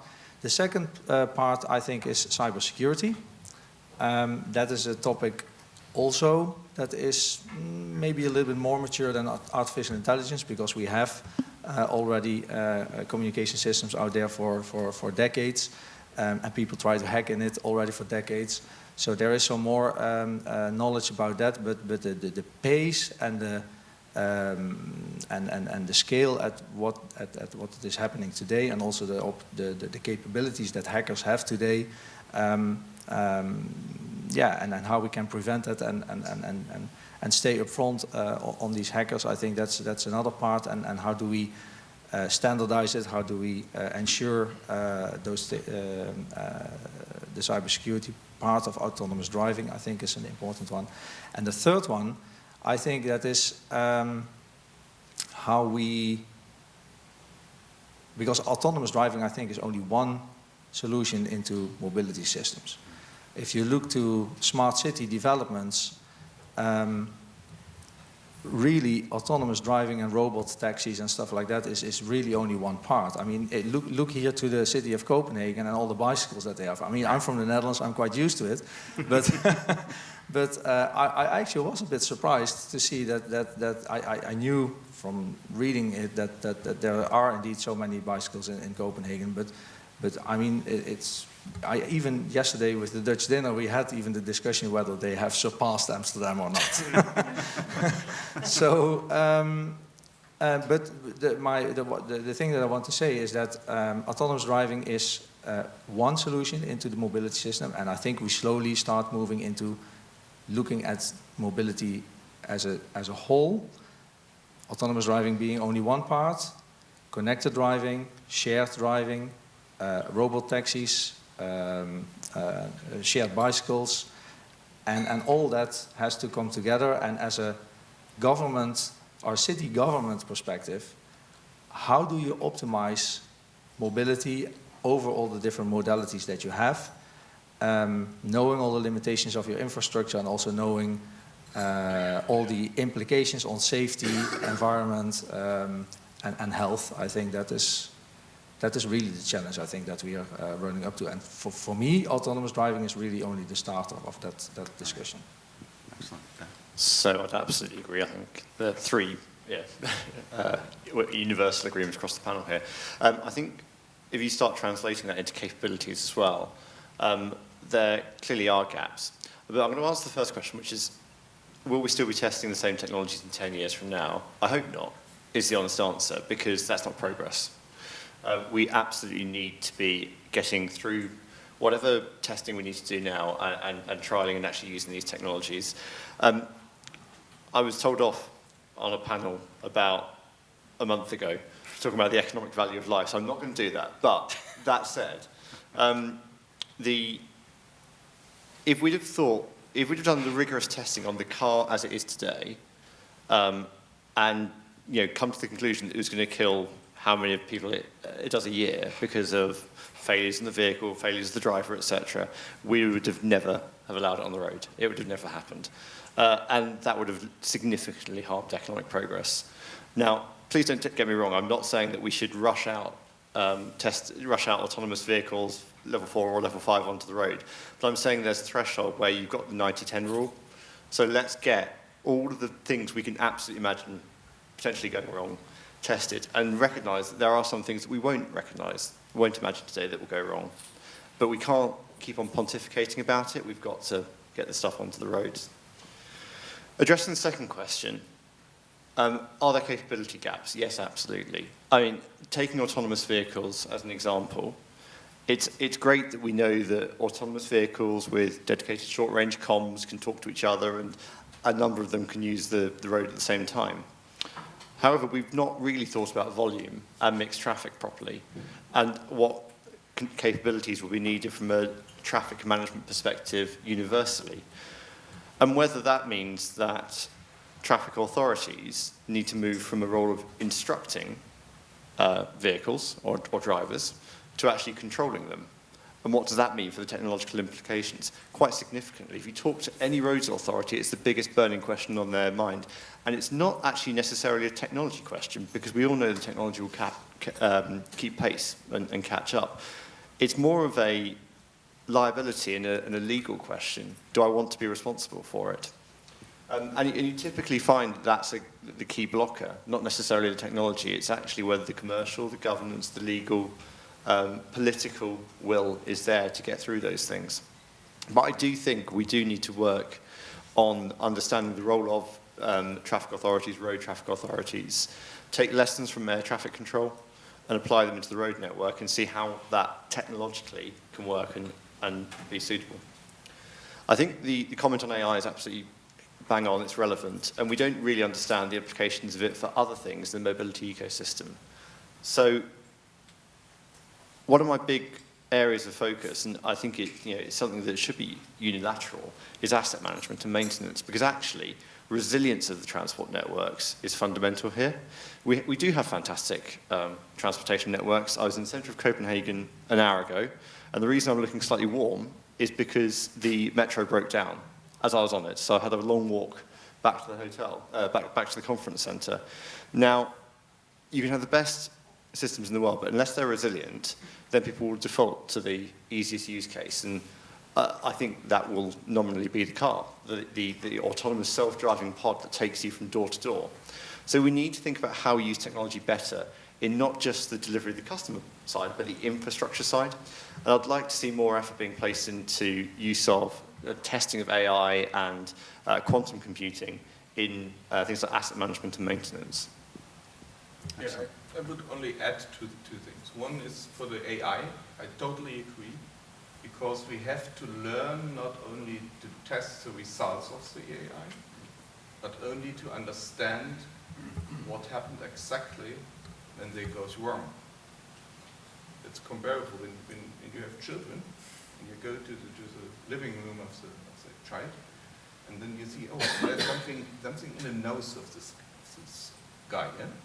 And then you go to the doctor, he pulls out the bean or whatever, and after the big crying, you ask your daughter or your son, what in the hell you was thinking about? And he looks at you and I don't know. And that's exactly the situation we have with an AI-driven car when he does anything wrong. Nobody knows exactly what the way of learning was to come to that form. And that's the first thing we have to deal with. So that's one of the more complicated parts. Here's the nuts from the start. So, and the second thing is, don't forget the testing of the infrastructure. So today, the authorities, they have a man, he goes on the street and he sees the traffic light and says, okay, it's green, it's yellow, it's red. Okay, every side is different. No two ones are green at the same time. It's working. But you have no educated person in a normal city to do that with a roadside unit. Nobody understands what happened, what he has to do. And don't forget that on the testing part. Because the new technologies, I'm absolutely sure that we will see shuttle buses, autonomous shuttle buses in the city, which has external sensors. That the street sensors are helping the car driving. And then you have to test those, the shuttle and the infrastructure. And that's a way I think we have to think about. And to help the cities, even the small communities, to build up this knowledge. It's also a part for today, not for in 5 and 10 years.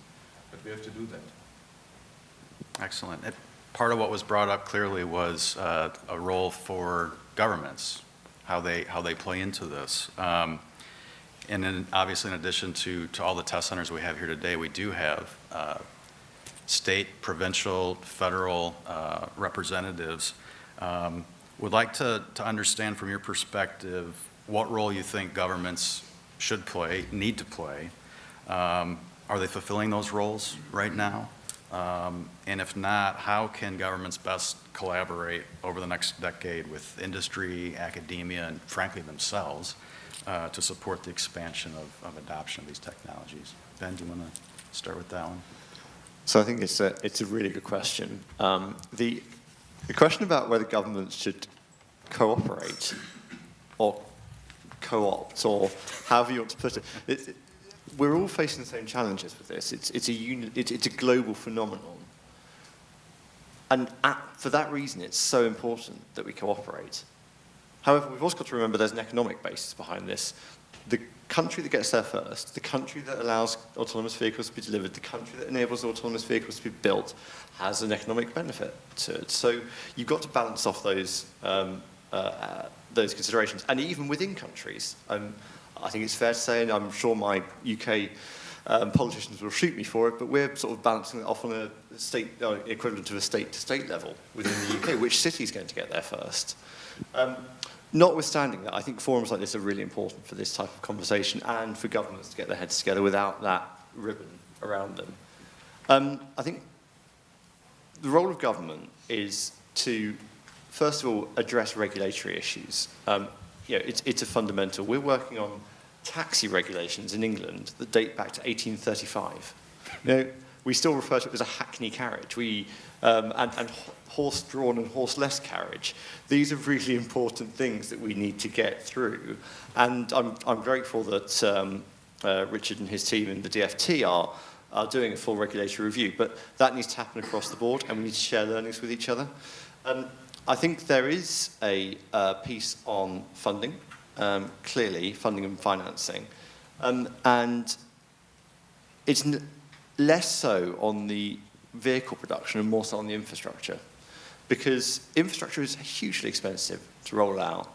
And if you leave it too late, then you're going to significantly delay the rollout and adoption. So zero-emission vehicles is a great example. We all want to move to electric vehicles. But the real question is, how do we do that? And at what point is it too late to start putting things in the ground? And the same goes for roadside units. The same goes for traffic control centres and other things like that. So there needs to be proactive investment on an economic gains basis rather than necessarily just a cash gains basis. The big challenge around that, and again, this is something for governments to play a role in, is which technology do I put my bet in? So a lot of governments will sit back and go, I'm a bit nervous about actually making a decision. I don't want to necessarily state something because it may be prohibitive in the future. If I, for example, in this world, if I go for a G5 rather than a 5G technology, I may well significantly benefit or disbenefit the rollout and adoption of AVs, CAVs. Actually, in that world, it's an small incremental cost. Put a dual function radio box on the side of the road. And let the automotive industry, yes, you've got an immediate cost, but actually in the longer term, you've got an enabler for development of AVs. So I think, sort of in summary, one, you recognise that there is co-opetition as well as cooperation, and try to get the balance right, both internally and externally. Second, regulatory, make sure that you're actually addressing those proactively and not just leaving it until it's too late. Third, funding and financing, making sure that that's available and doing it on an economic gains basis. And fourth, not being scared to hedge bets. Frank? Yeah, I think do not too much regulate, but when you regulate, you please be consequent. So don't say you have a yellow, a green, or a red emergency stop button. That should the industry decide. But if you have no, then kill them. Yeah.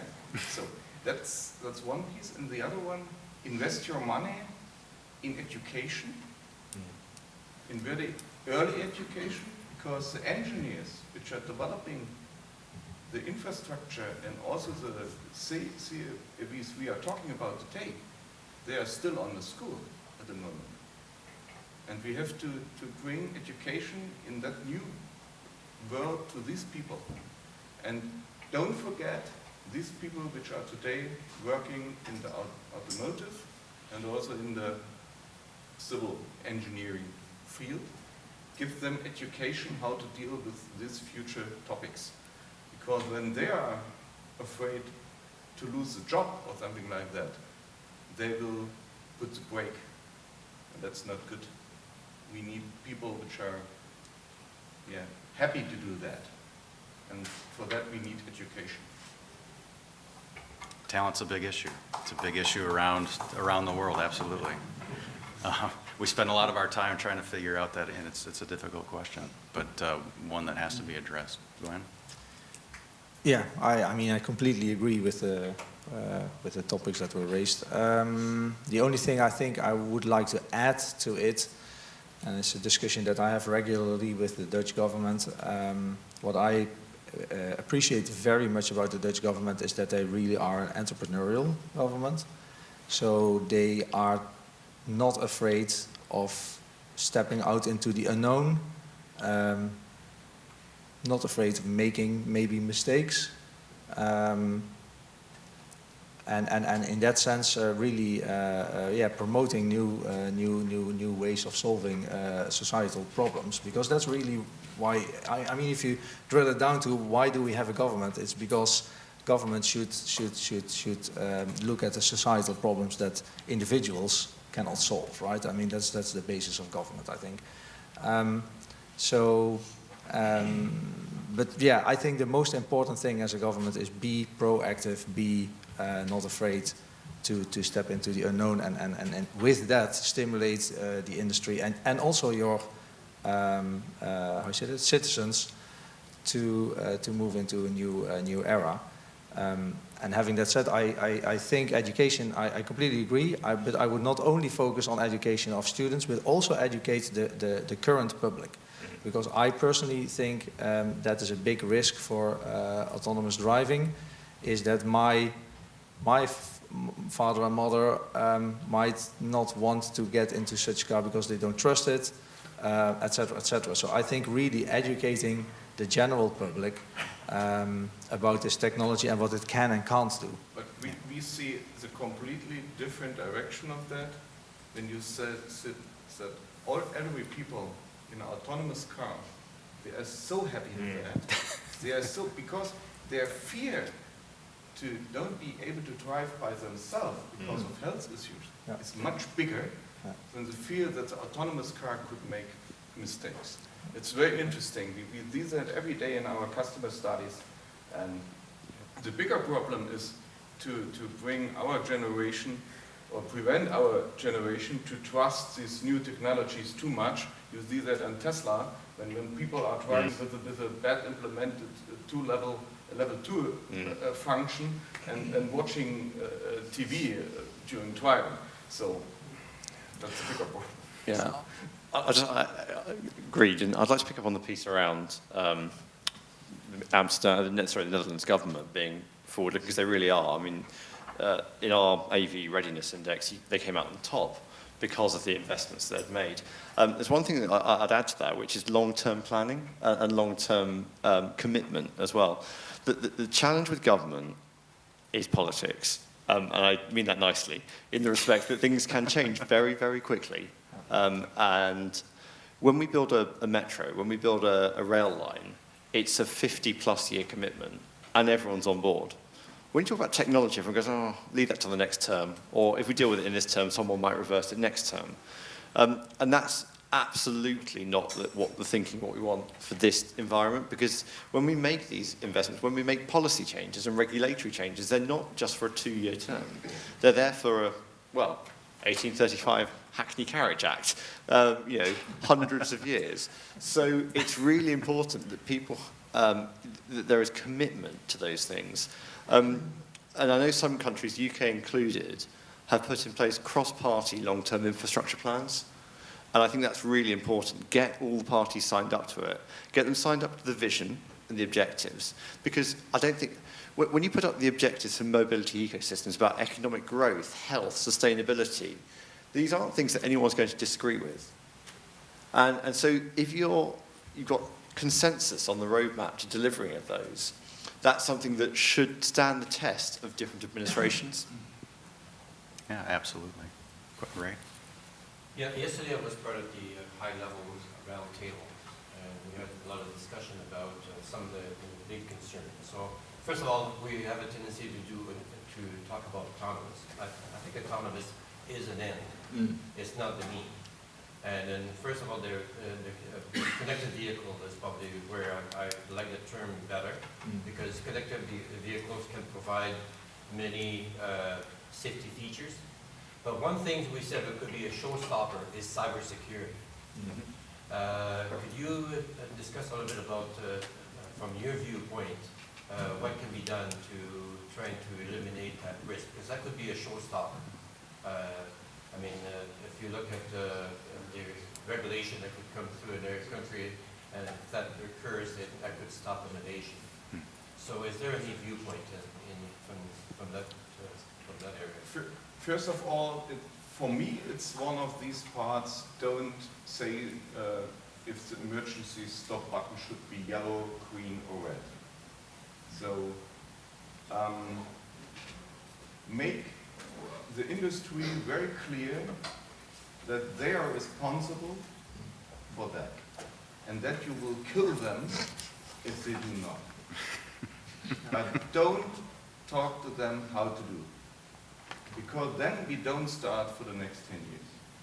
That's the first point. And the second point, to your first statement, yes, autonomous is at the end, but I think we have to find a definition where we are now.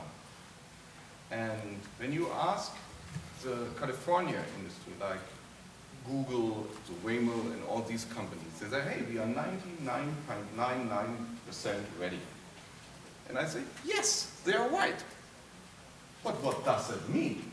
So if we want to go next week on the Mount Everest, what are we doing? We buy tickets, maybe business class, and fly to India. Then we have 99% of the way done.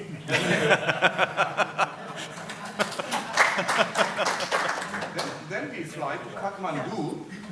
It's not so convenient, but it's possible to do that in a safe way. Then we have 99.9% done.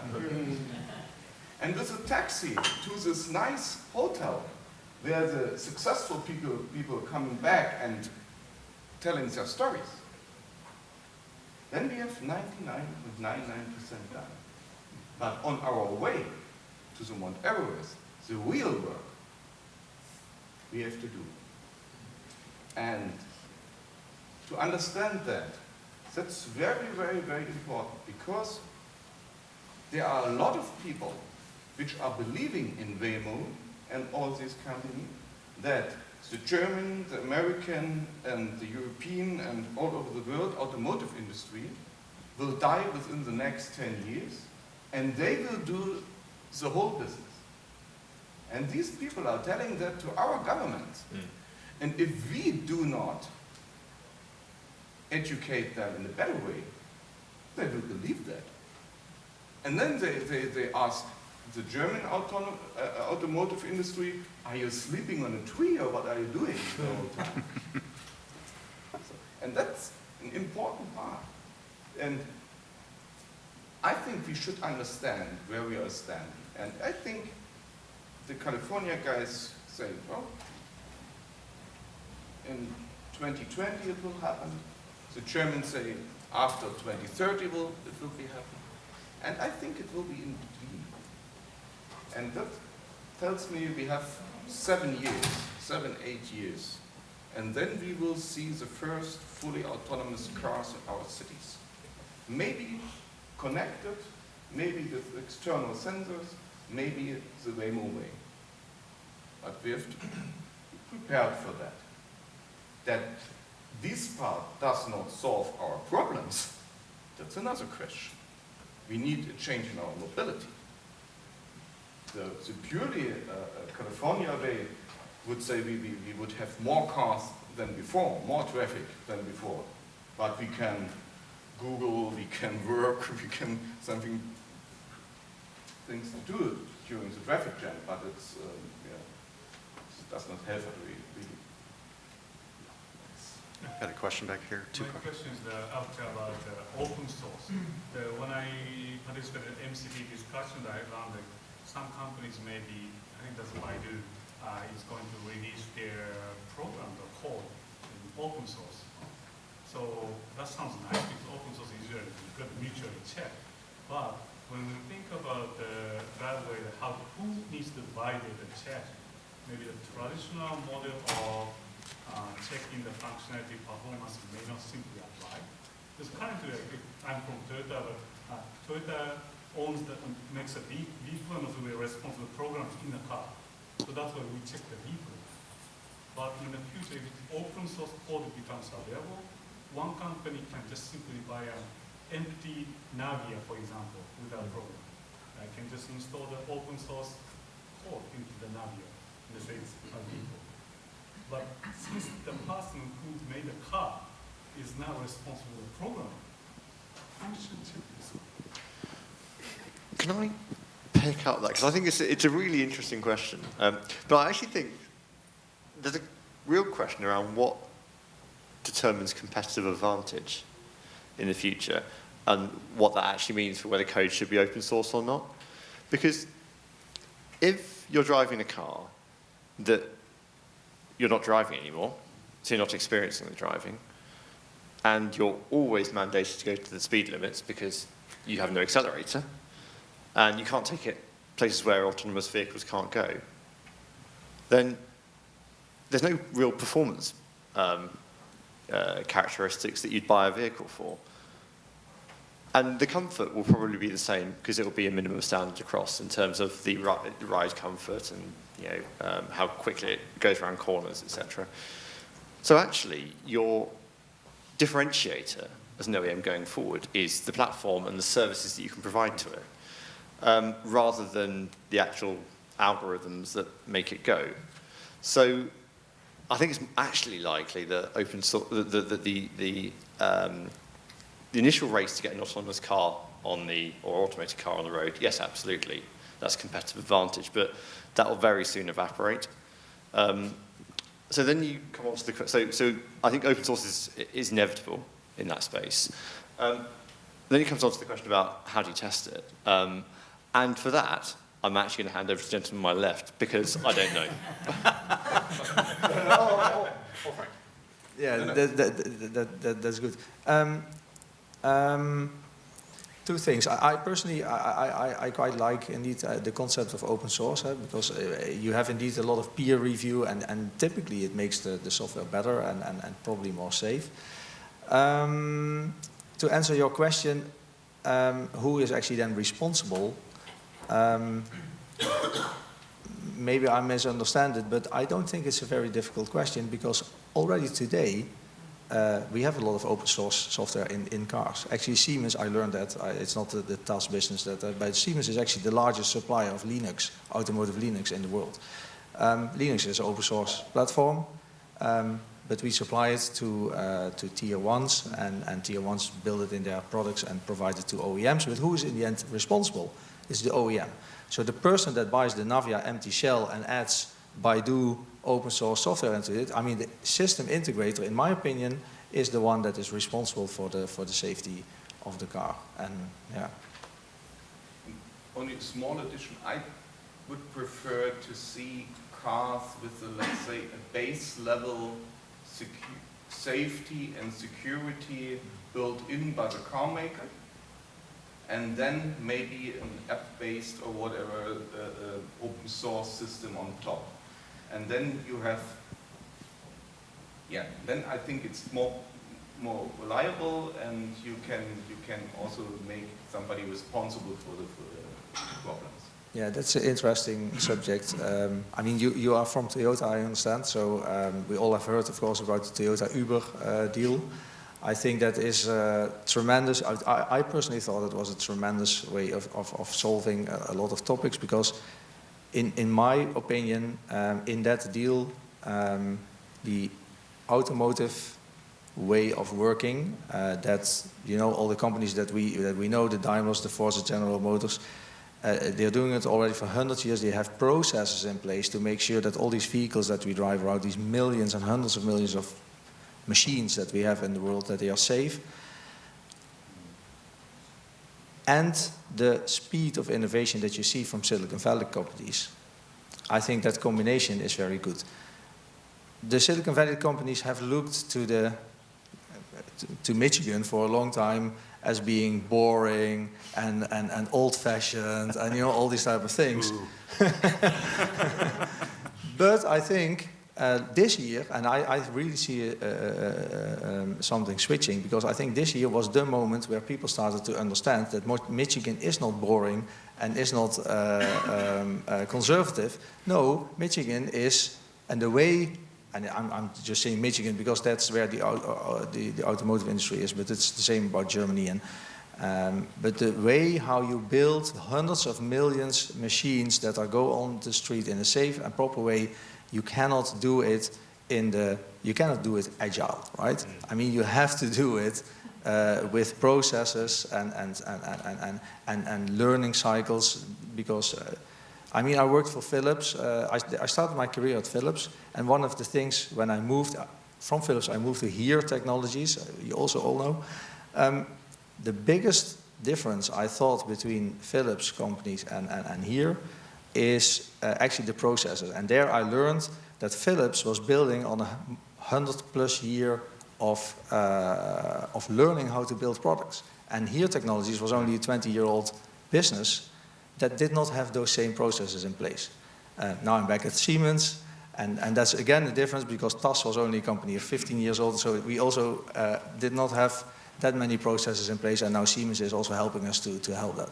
And I think that is the combination, let's say, of automotive companies and Silicon Valley companies. That combination is good because the automotive world brings the processes to build safety in place, and the Silicon Valley type of companies, they bring the high-tech artificial intelligence, fast and new ways to do it, but in the end you have to merge these two together, I think.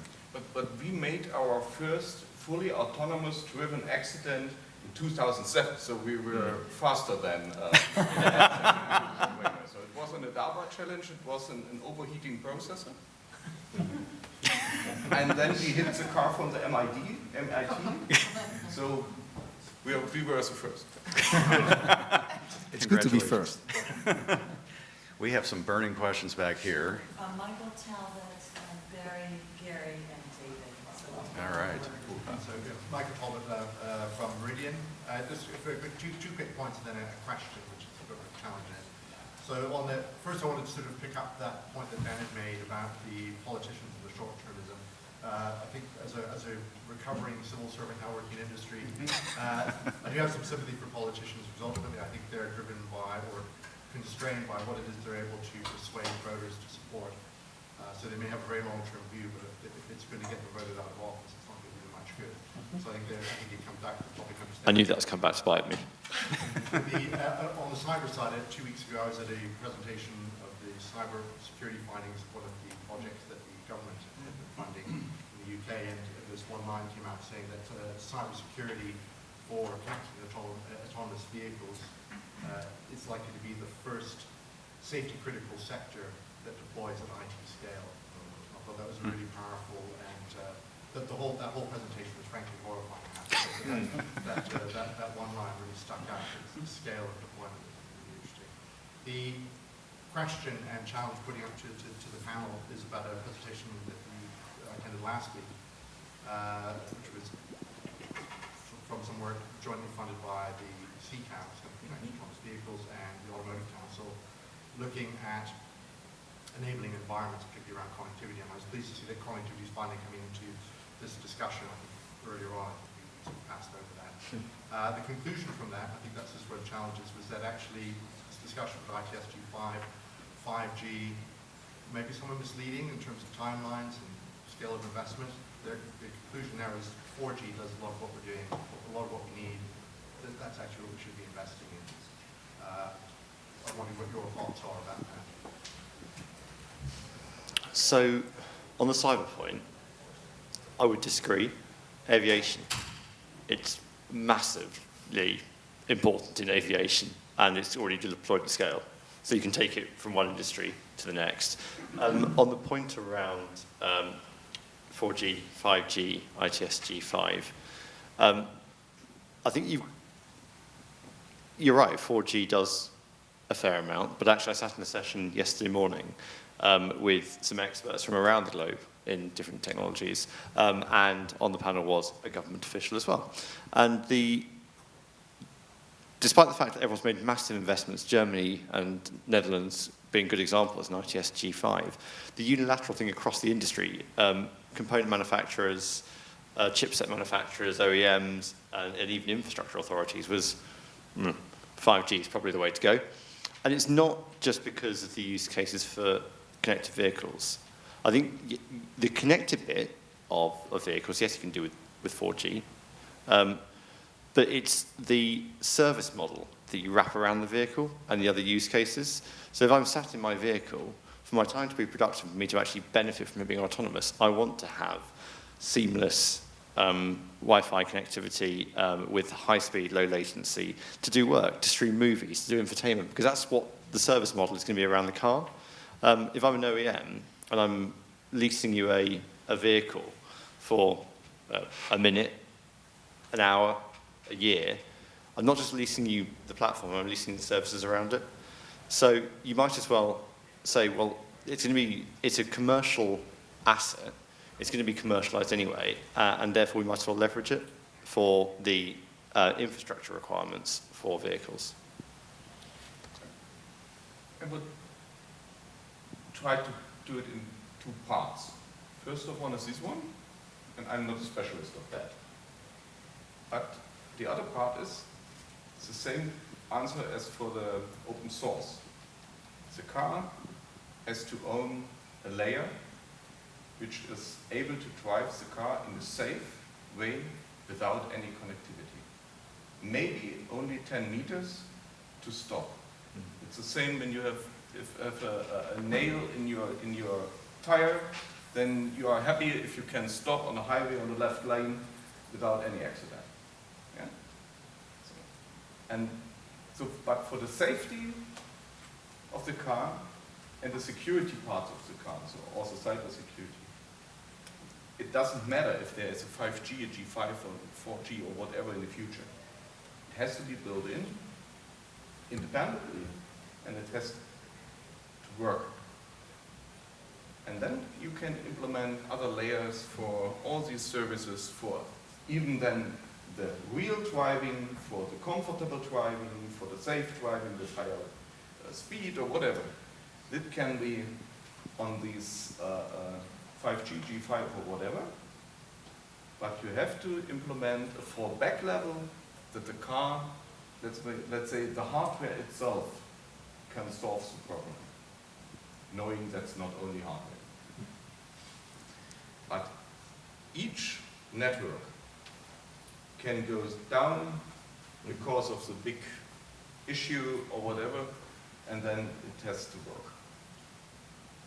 Yeah, I think that's the reason why the auto industry started with autonomous, because they said, yeah, we have to solve that anyways. And then I think cars can drive autonomously, but in order to drive efficiently, you need connectivity.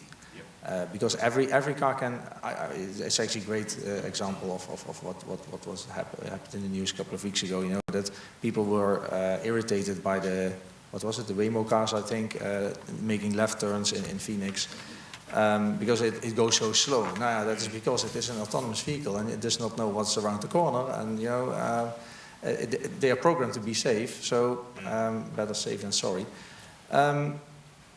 So in order to speed up those type of processes, you need infrastructure to add to that. The discussion ITSG5 or 5G and 4G, I agree with you. I think today already we can do a lot with 4G. The only difference, I think, between 4G and 5G is that 4G can do a lot today, but if you would massively scale it to all the vehicles, that's not possible in 4G, so therefore you need 5G. 5G also gives you the capabilities to do some more quality of service level, so it's some SLAs that you know and can rely on. I think that's important with 5G. Yeah, in the Netherlands we also have this enormous debate about IGSG5 and 5G.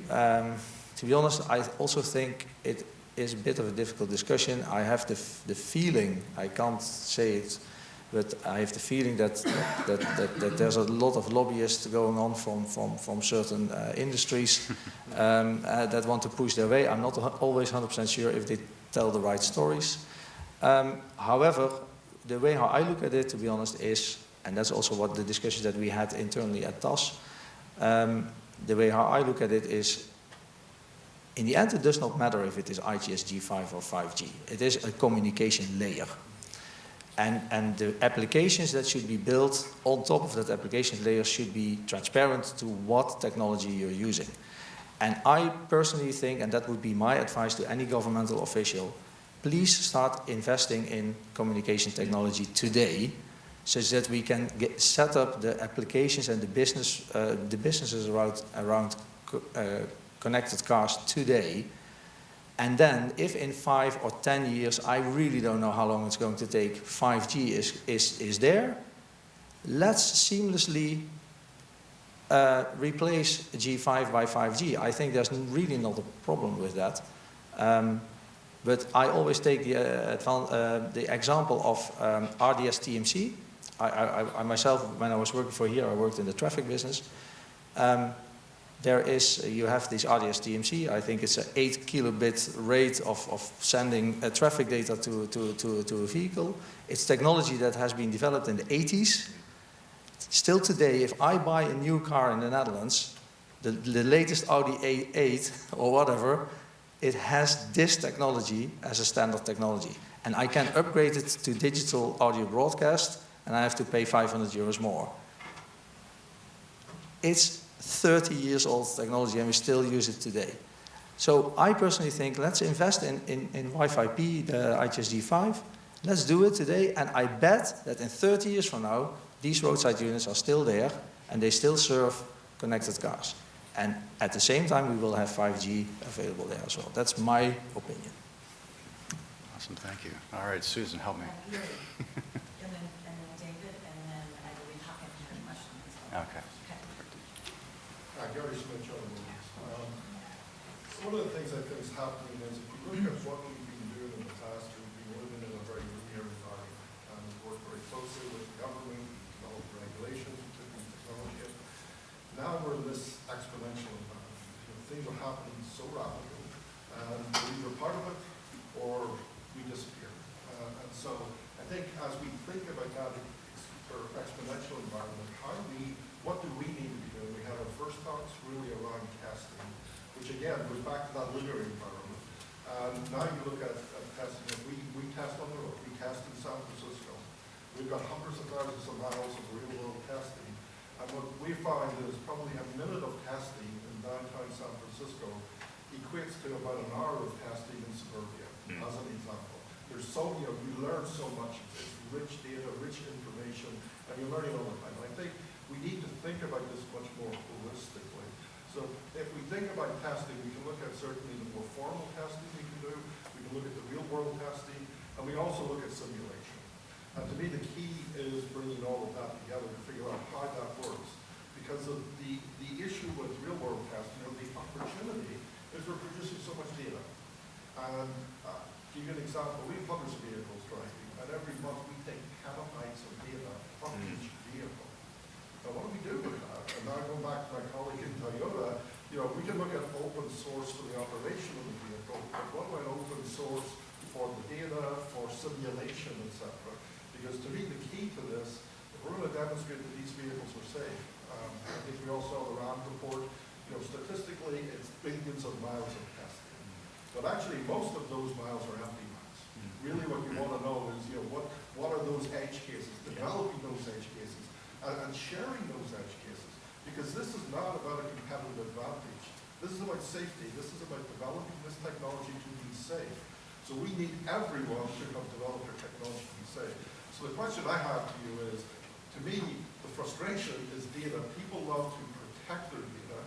What can we do differently? How could we use that data to, again, rapidly advance our capability in this exponential environment? So I'm 100% in agreement with you. Well, 98% in agreement with you. So, log factors. So we're at the bottom of So I absolutely agree with respect to all the lessons learned. And if I've seen in education, there should almost be a wonderful, we talk about national data access points, there should almost be a international data dictionary and scenarios dictionary for CAV that any regulator, any testing organisation, authority can go to and say, does it meet all of these criteria? And we need to be inputting into that.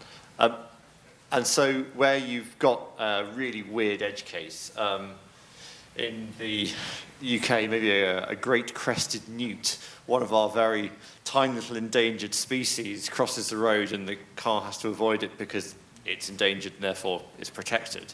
I don't know, picking random things, but that goes into the database and the response to it goes into the database and what we've learned from it.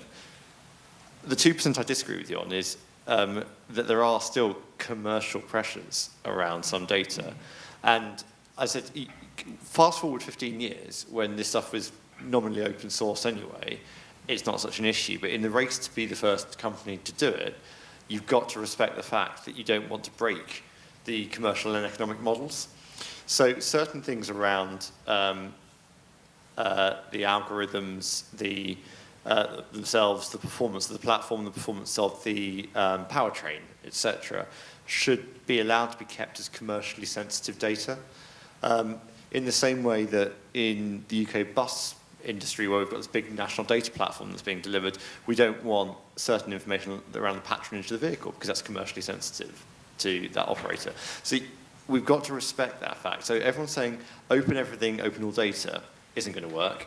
So we need everyone to come to it's a horrible phrase, everyone to work together, but to come to a sensible position on this is stuff that's not commercially sensitive, this is, and therefore those cases, and it's going to be the safety cases, it's going to be the stuff that there's no commercial benefit from maintaining, gets put into an open environment. My dream for that would be that the governments would not say, like in California, you can test if you tell me your accidents and your security drivers incidents, but you have to give me your video data. And then that not every company would give their AI on their own video data, but that we would establish an AI which transform all the video data they get from Waymo, from GM, from Volkswagen, and whatever, to build a new world. And this AI should be also able to put in dogs and childs and persons, drunken persons, distracted persons, and all. Great crested newts. Do these, yeah, for example, or ducks. Ducks are a good idea. Into this world, and then every company could use it for learning of their AI, and the testing facilities could use that as a reference that the car has to successfully drive through this amount of data, and then it gets permission for driving. That would a dream be. Yeah, I cannot agree more. All right, so quick question here. We are roughly 30 seconds from the end of our panel, and I think we've got 1,400 questions left in the audience. Three? If you guys are willing to take 3 more questions, if they can be quick, and if you want to provide quick answers, then we can get to our break. So boom, boom, boom. All right. We're almost at the top of our average. Just to come back to the tech challenges for the next 10 years. And we've talked a lot about, in my mind, a lot of assumptive things going on here, whether it's communication networks, whether it's compute power on the vehicle or off the vehicle. And my concern is that who are we going to trust actually to make this work? Are we going to trust the likes of Microsoft and Apple, who issue updates to their operating systems on an increasingly regular basis? Are we going to trust the motor vehicle suppliers to build systems which currently, with the best one in the world, are pretty clunky and flaky? And when, you know, even today, you find that different manufacturers have different divisions doing different bits of software, which then don't actually operate together, and nor do they work terribly well with the mobile phone operators, whose SIMs they seem to, the SIMs you're putting in the vehicle even today. So I'm just concerned about how we actually create the level below all these nice things at the top here that actually will make the technology that's needed to drive these vehicles and the infrastructure around them in sufficient way. Somebody mentioned the petabytes of data that's flowing back and forth just on the small population of test vehicles. Now, when you put a population of 1 million, 5 million vehicles out on the street, whether they're doing passengers or goods or whatever, the bandwidth of the comms network, however many digits you put in front of the G, is, I don't think people have started to understand. And although there's a lot of experience in, developing aircraft, developing combat aircraft with the ability to process vast amounts of data, I'd be interested in the panel's view as to how you're going to compress that into something that will work in a Ford Fiesta or Toyota Yaris or whatever it might be. Most of these data you will not leave a ready car. They are used inside the processors and inside the techniques for driving, and it's only for testing purposes or for development purposes that they leave the car. Normally, they stay in the car, and the broadband networks will not see that. But in the circumstances where you need the car, the vehicle needs to know what is happening on the infrastructure. If you shut a road because there's a water burst, that are kilobytes. a cable That are kilobytes. Yeah, but it's more than kilobytes, because it's happening to tens of thousands of vehicles that may operate in that particular space. It's not a bottleneck. Believe me. I think the answer there is edge computing. So I think you see, we went to cloud computing, but I think people start to understand that we cannot send everything to the cloud. I mean, and it's exactly what you were saying as well. So most of the data will stay in the car, and a little amount of data which is useful for generic purposes is going to leave the car. And I mean, we even have now a term fog computing. I'm not completely 100% sure what that means today, but it's somewhere between the edge and the cloud. And but all these terms are, because we cannot send everything to the cloud. You will not have one single location in the US that receives all the data from all the vehicles in the US. But even building the infrastructure in the Sorry, vehicle, we gotta move on. Thank Thank you. I can go ahead. Okay. One short question. We have an experience of using 5G at SSL since October last year, and now we are very close to the real 5G system. And now we have learned that it's much more than just a communication system. We can offer a lot of other applications like a distributed cloud, that you can have functionality in the base station close to the clients. And we did a project that we merged into two sections. And the supplier of the network said that this is very nice for the self-driving car. And I asked the supplier, who will be responsible for the merger? Cannot be the weaker manufacturers, it's impossible. is it the network owner? Who is the responsible here? Do you have any comments on that? Does one person want to answer that? Very quickly. The infrastructure authority, roads authority, if they are providing those type of edge computing use cases, is responsible for delivering it. To your question, the service provider is responsible for integrating and providing the service. That might not be the OEM, because the OEM might be just a platform provider, plus a software provider, plus so I think we can wrap ourselves up in liability issues here, where actually you just follow generally accepted principles. It's the infrastructure provider, if it's someone providing a junction and traffic signaling, just as it is if TfL breaks signaling on a four-way intersection today. And for your question, it's the service provider. And you should ask your supplier for the 5G system if he is able to provide you with more than one antenna per shipment. And then you should think about the next step. So we got the last question. Okay, just the other thing, I will try to be fast. My question is, in vulnerability testing, what can be now the simulation strategy when we are a manufacturer, they don't give us any access to their data? Okay, you say don't give access. We are auto certification process. Manufacturers say don't give access to the data. We don't have any protocol really designed for testing vehicles on laboratory and also on road. Then which kind of simulation we can build when we have no access to the data, we don't have standardization on protocol, and normally simulation has to be an expand of all of these things.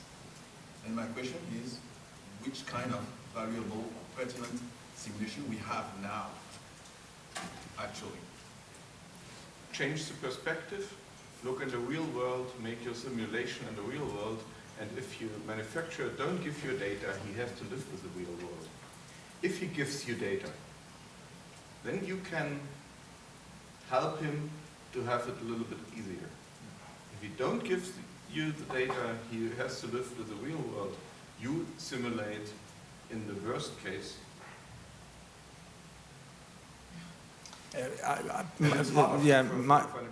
My answer to that would be I don't see it working in the cases you described. So if you have really no access and you get no information from the vehicle manufacturer, I think it is impossible to use simulation. You cannot do hardware in the loop, but even in hardware in the loop, you need to have some idea on how to access the ECU or so. I mean, I'm working a lot with the Dutch vehicle authorities to discuss this question, but I personally think at some point there should be a mandate to the vehicle authorities to open up some of the data layers to the authorities in order to do a good safety assessment. But I think that this is a real big challenge that we have right now. Excellent. Frank, Ben, Gwen, thank you so much for sharing your time and expertise and working overtime for us. We're going to do a quick break.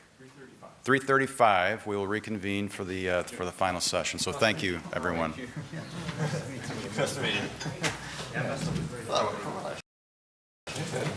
Good call back.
Gave you an extra 5.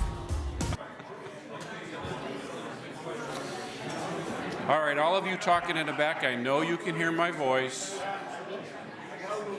You all don't seem to care. We got to get through the last panel before we get to the reception. Oh, hey, there was a, look at that lull.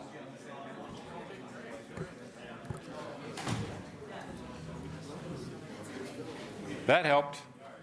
The door closing always helps. Thank you. All right. Where's Neil? Where's Neil? Where's Neil? There he is. There he is. All right. Our next moderator for the third session is Neil Fulton, Program Director from Transport Systems Catapult, UK. If the pressure isn't strong enough, let's add a little bit more. Those first 2 panels were, I think, some of the 2 best panels I've heard in the last couple of years at any ITS event. So, no pressure. You just got to top that, right? The pressure's on you, okay? It's not on me. Subject matter experts. Here we go. Okay, thanks. Yeah, thank you very much. My name is Neil Fulton. As you've heard already, I work at the Transport Systems Catapult in the UK. Brian Kelly was talking earlier about cooperation, and I think Daniel Rueth mentioned his support for that word. And I think now we can... Oh, you mentioned it, right. We can safely say we're amongst friends now and looking to develop the relationships with people who we might have previously considered to be the enemies, and maybe we can now start calling them frenemies.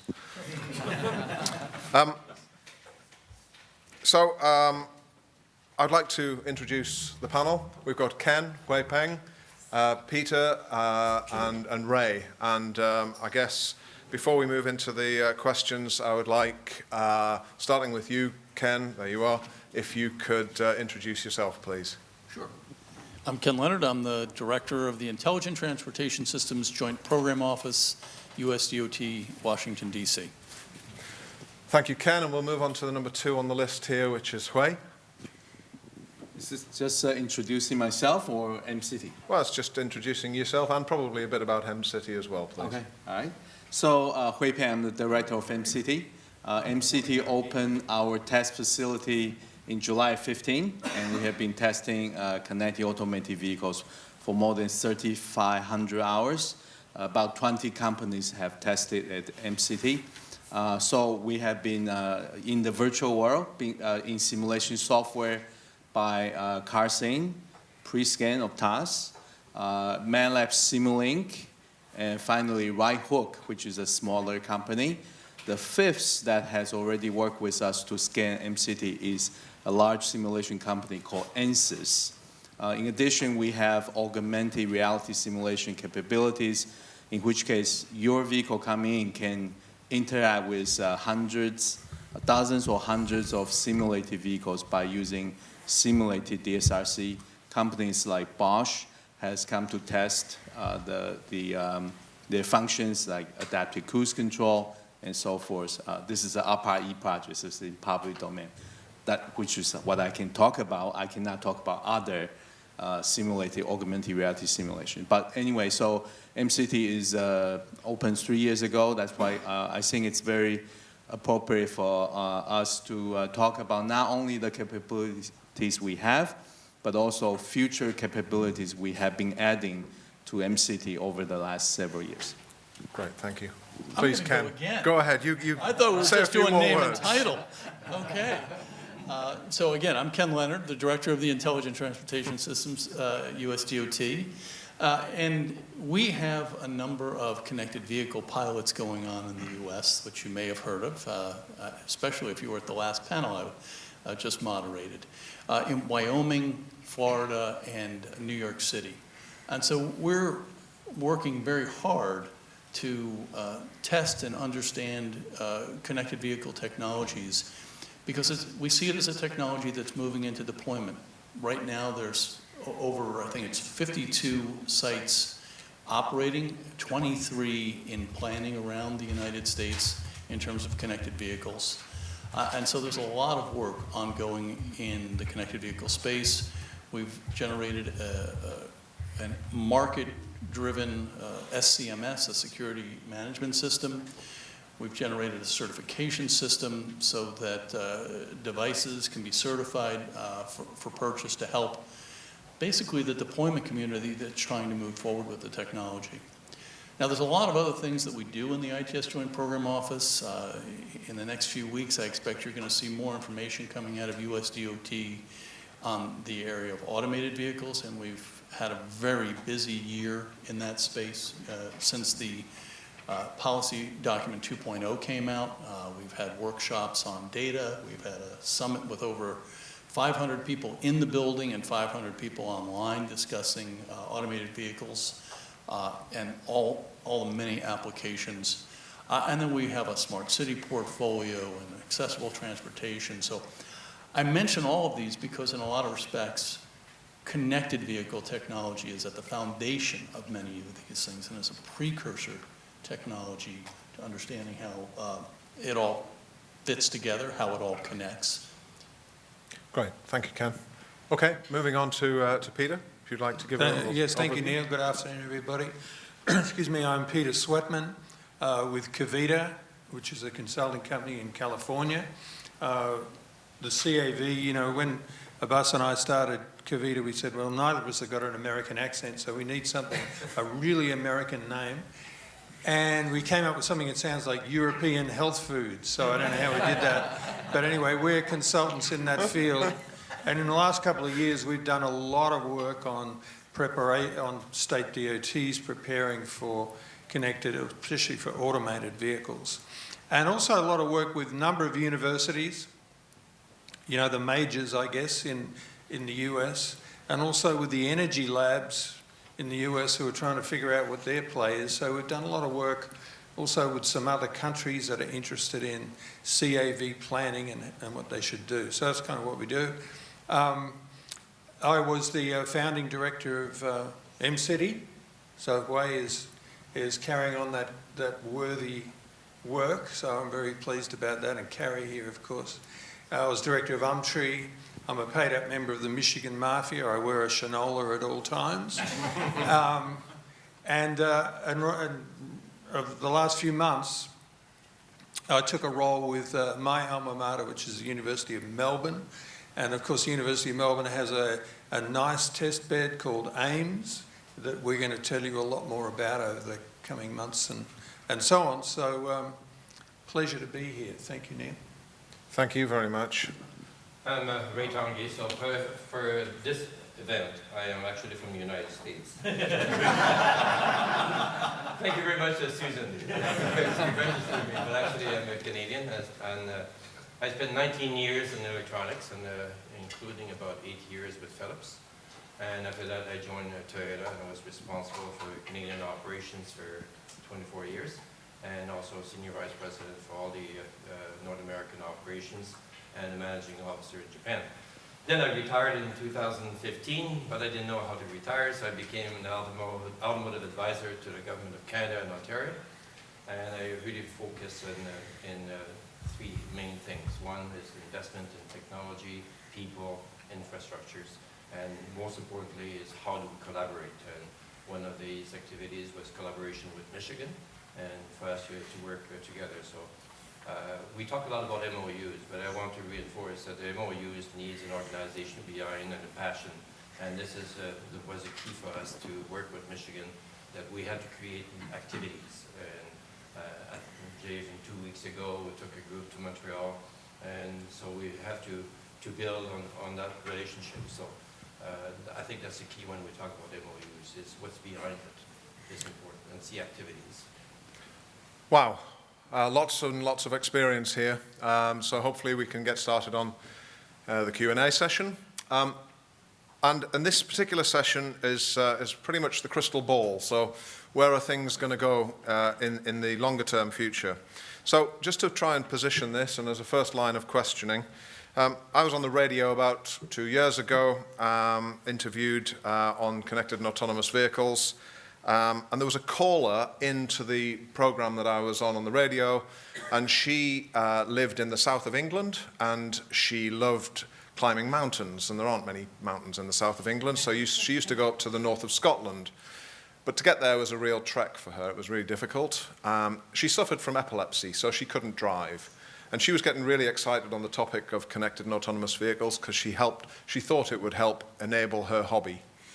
And she was saying, oh, so this sounds great. So is it going to be 2 years before I can summon one to come to my house and it takes me to the Highlands of Scotland? So I think I was the voice of doom, unfortunately. And I did say, look, I think, you know, to get what you're looking for, that summoning a vehicle and taking you to remote parts, maybe single-lane tracks, or even onto muddy areas of the Highlands of Scotland, you're at least a decade, maybe a couple of decades away, and I think that didn't go down particularly well.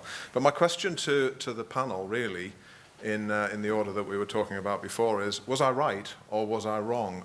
How far away are we from that utopia? The utopia of a automated vehicle that will take you from London to Inverness. Yep. If you're unable to drive and take command of the vehicle, we're a long way away from that. So you were right. Okay. But we are going to get to that place in a series of steps. And you know, you're really talking about level 5 driving, you know, where you could go anywhere at any time at any place. And I mean, I hate to put a number on it because the number will be wrong. But I think we're 20 years away from that. I think we're a generation away from that. But I think we're going to see level 4 driving very soon. And the difference between level 4 and level 5 is going to take us a long time to really trust everything about the vehicle. Yep. That we would put that 5-year-old in it and send them off on their own, or somebody with serious medical issues, and know that it could fail over in a way that they'd be taken care of. And maybe we'll see it sooner. It will depend on a lot of things we institutionalize in how they fail. Because that's what we have to deal with, is how the systems will fail, because they will. Yeah. Thank you, Ken. Hui, do you have a view on that visionary image of the future? I agree. So I think we are very close to level 4 application. In fact, you can see some level 4 vehicles being demonstrated here. They drive very slowly. The demo here, Navia, is 10 km per hour in MCT. Our deployment on North Campus, by the way, featured in this report. If you are interested in getting a copy, 12 miles per hour top speed. So we have, I think the keyword is societal impact. If we judiciously use the technology in the right way, we can already make some impact. AEB will reduce a lot of crashes and reduce a lot of congestions and reduce emissions. And we can think about other guardian systems. AEB, next, maybe left turn, right turn, whatever you have. But other guardian function, level 1, level 2, we don't have to imagine only level 5 is going to change the world. Starting from AEB, technologies will change the world. Thank you. And Peter? Yeah, so I have to put a caveat on this because my wife's actually out there this afternoon doing all the demos, and she's going to report back to me later, and I'll find out what the answer is. But I think the main point I want to make is that there's a wide range of capabilities and there's an even bigger range of operating conditions and things that happen out there. So it's, in a sense, it's kind of a meaningless question. But at the same time, I sort of feel uncomfortable thinking more than 10 years out. So I think a lot's going to happen in 10 years. Yeah, so when I was responsible for as an auto advisor, we've commissioned the Center of Auto Research in Michigan to try and do a roadmap from where we are today to 2030. And then when we started talking about the automation of autonomous vehicles, we felt that there is probably some stages. And then one of the things that I think it makes sense to me is looking at public transit, urban transit, things that are more controllable from a government point of view. and then commercial applications. A lot of people are thinking from a consumer point of view. I think from a consumer point of view, we have to move people in the most responsible way, and the most efficient way. And it might not be autonomous in the near future, because we have to be responsible. Safety is a requirement. And I think we can bring technology, because that's why I say, if it's a connected vehicles, we can provide a lot of assistance for people that might be impaired, but it might be still like a guardian angel to make sure that you do the right thing. So to me, that's the steps that we're going to see. I think you're going to see a robo-taxi. I think you're going to see some autonomous buses. You'll see platooning. I think these are the evolutions. And then if we develop the technology within the infrastructure that is controlled by the municipalities and government, then we're going to grow the know-how, and then we can go from there.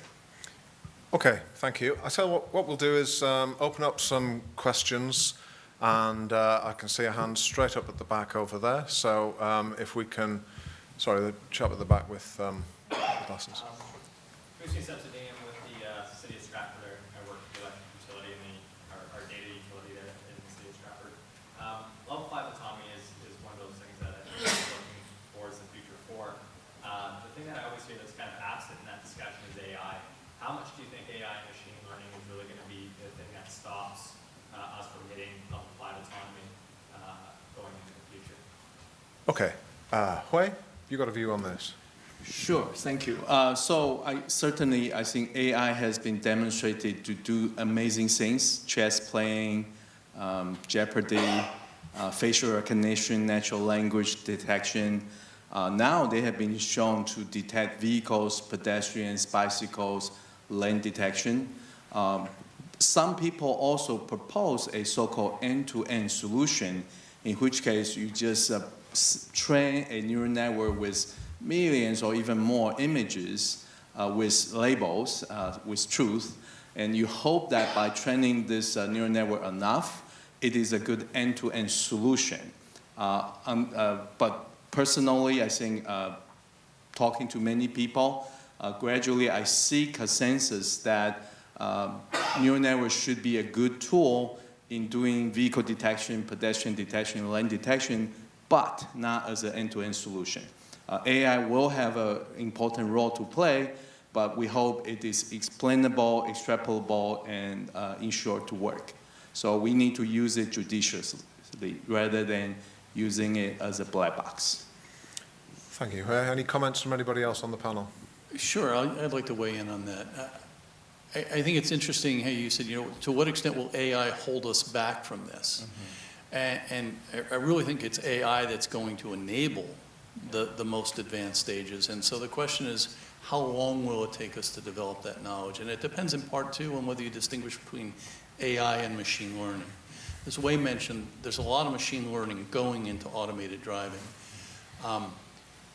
But if you think of AI as maybe just a little bit more advanced than the machine learning that we're at the level we're currently at, because some of that machine learning has problems.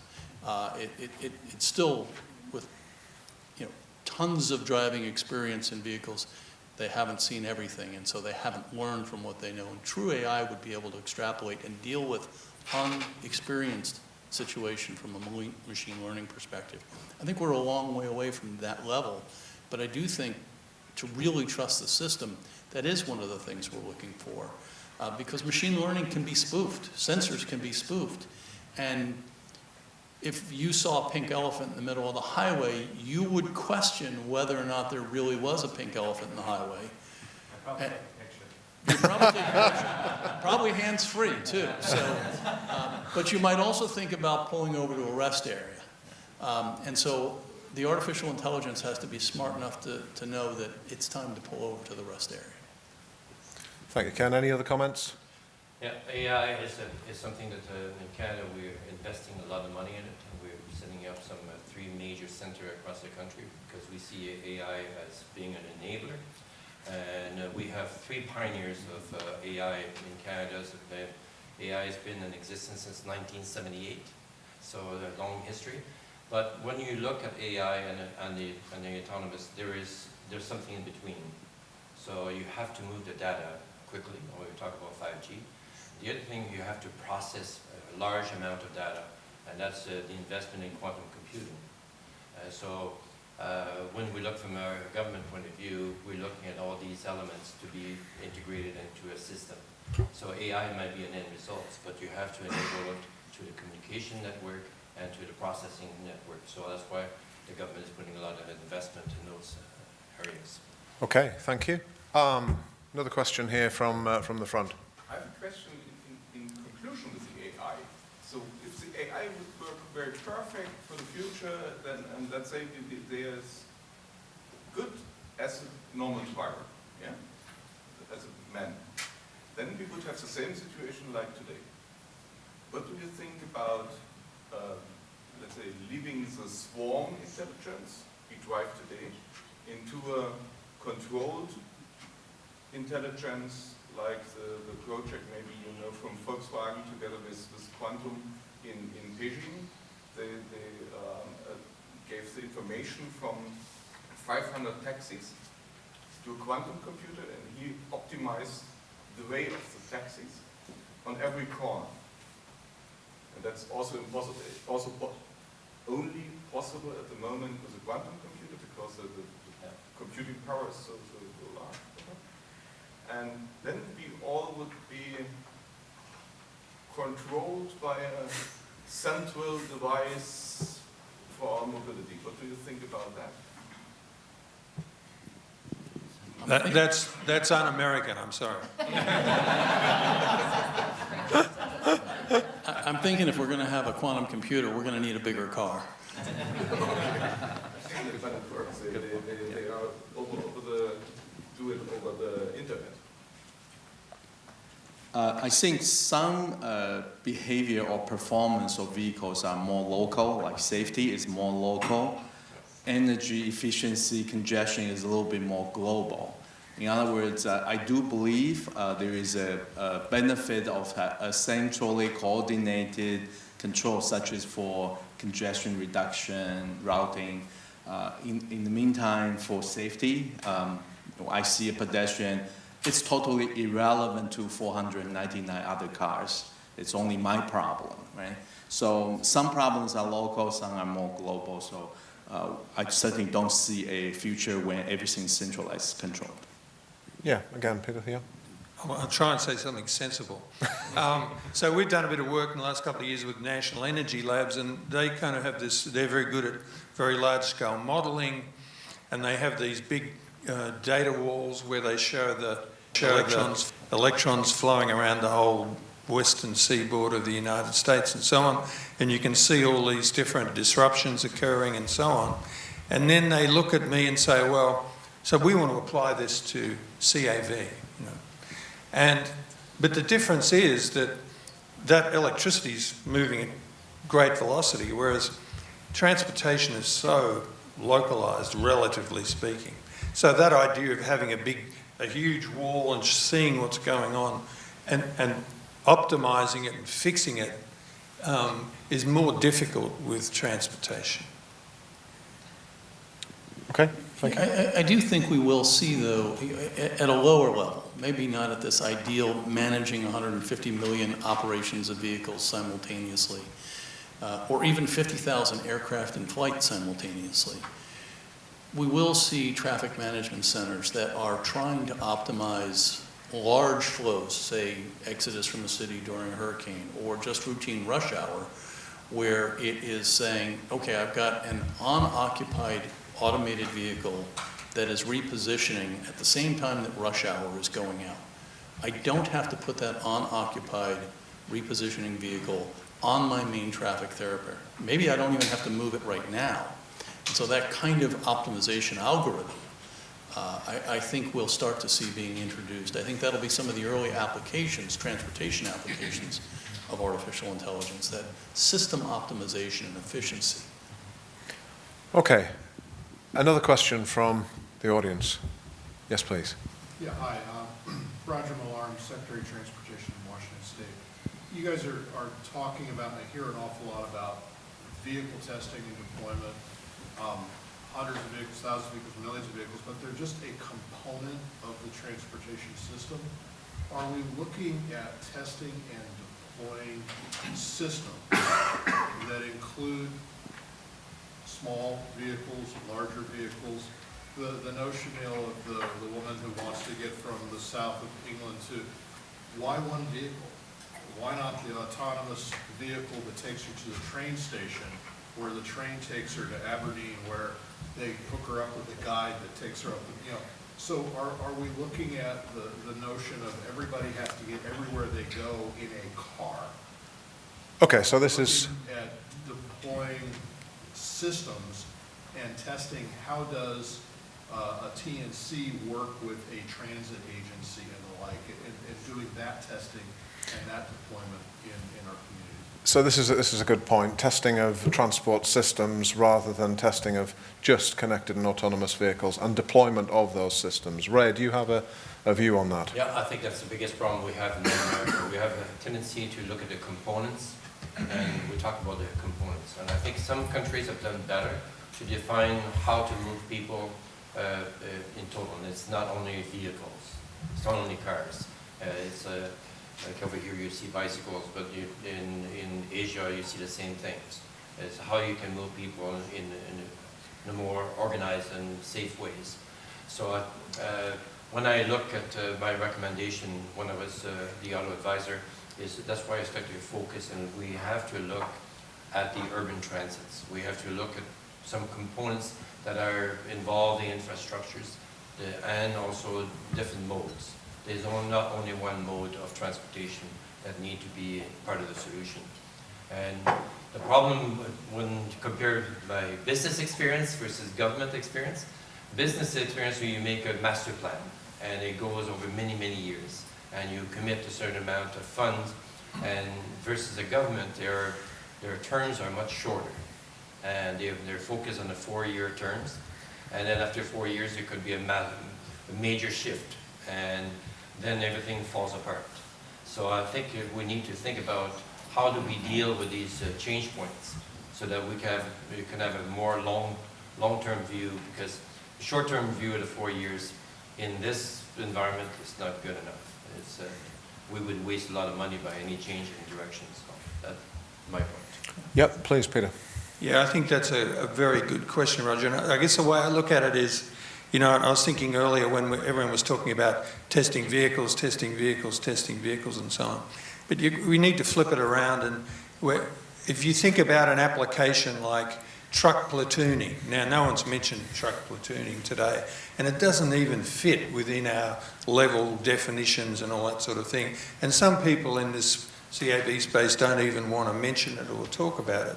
But there it is, it's getting 7.5% fuel economy. And so why is that happening? And it's essentially a connected vehicle application, I think. But it's got a little bit of the autonomous to it. But it's a question of how that, what is that really about? And I equate that to, you know, the last decade or two have been a lot of emphasis on infrastructure operations. We have infrastructure, we need to work on operations and use it efficiently. And that's what truck platooning is. And, you know, thinking about all of these test facilities we have all around the world, why aren't we thinking more about what operations do we want? What do we want to enable?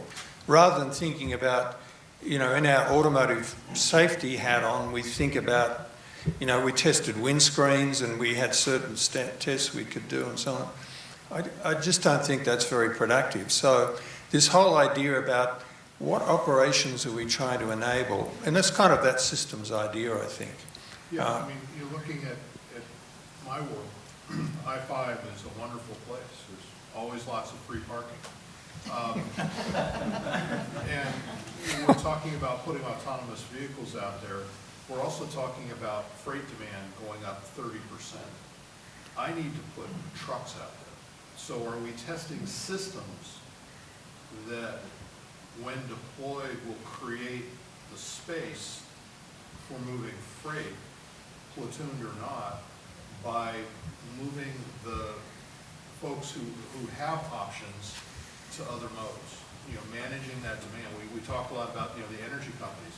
Energy companies made a ton of dough by having me conserve so they didn't have to sell me highly regulated power at a low profit, they could take that capacity and sell it to industry at a high profit. Okay. Are we Yep. testing and deploying systems that make that kind of thing? So, Ken, I'm going to hand this one over to you for a response on transport systems. All right.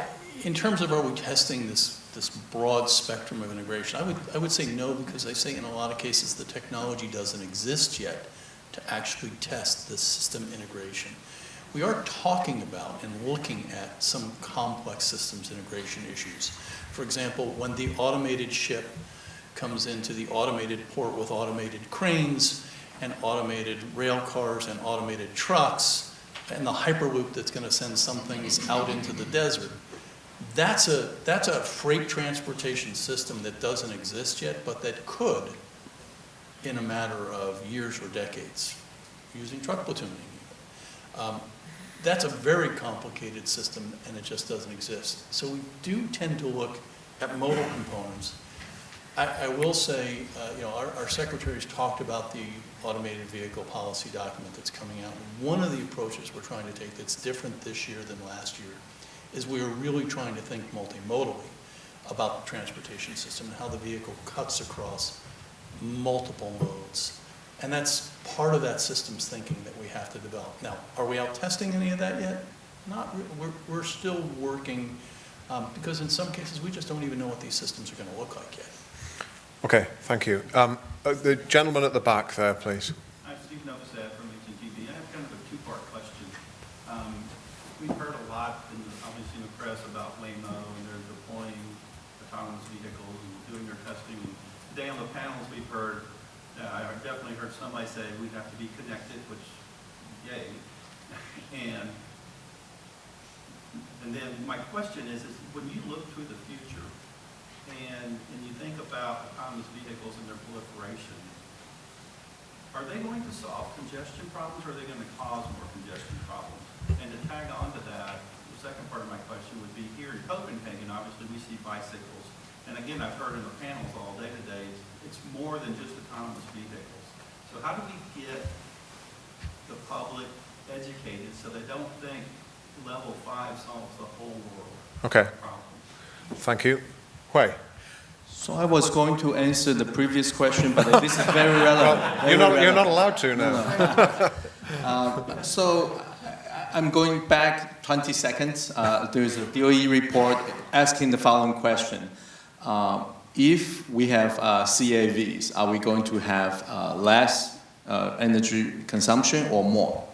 And actually, it turns out a quick summary of the finding is that most of the direct technology impact is positive, meaning because of ACC, platooning, and better, smoother driving, less crashes, will have reduced energy consumption. On the other hand, when travel becomes cheaper, easier, people may travel more, travel at higher speed, live further away from their work, and so on and so forth. So in other words, many of the human behavior adapting to the cheaper, easier mode of transportation is in the opposite direction.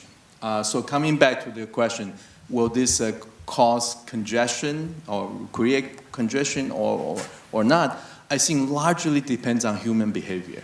It's an economic and human behavior that is, first of all, very hard to predict, right? We can test a car much more easier than understanding how a human will react to. So your question is very hard to answer, I guess. Similar to the way it's hard to answer energy consumption question. And by the way, the summary of the report is energy consumption can be anywhere between reducing by 60% to plus 200%. Ray, I think you had a comment to make here. Yeah, on the roadmap that we prepared with the Center of Auto Research in Michigan, basically, if I look at the shared vehicle, for example, shared miles, today is around 5%, and the forecast by 2030 is around more than 25%, 26.5%. So what's the impact of the shared miles?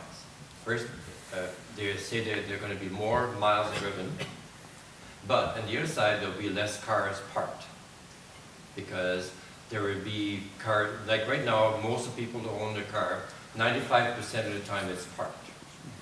So when you're shared miles, so one of the things we talk about the systems and the impact in terms of finding parking spots.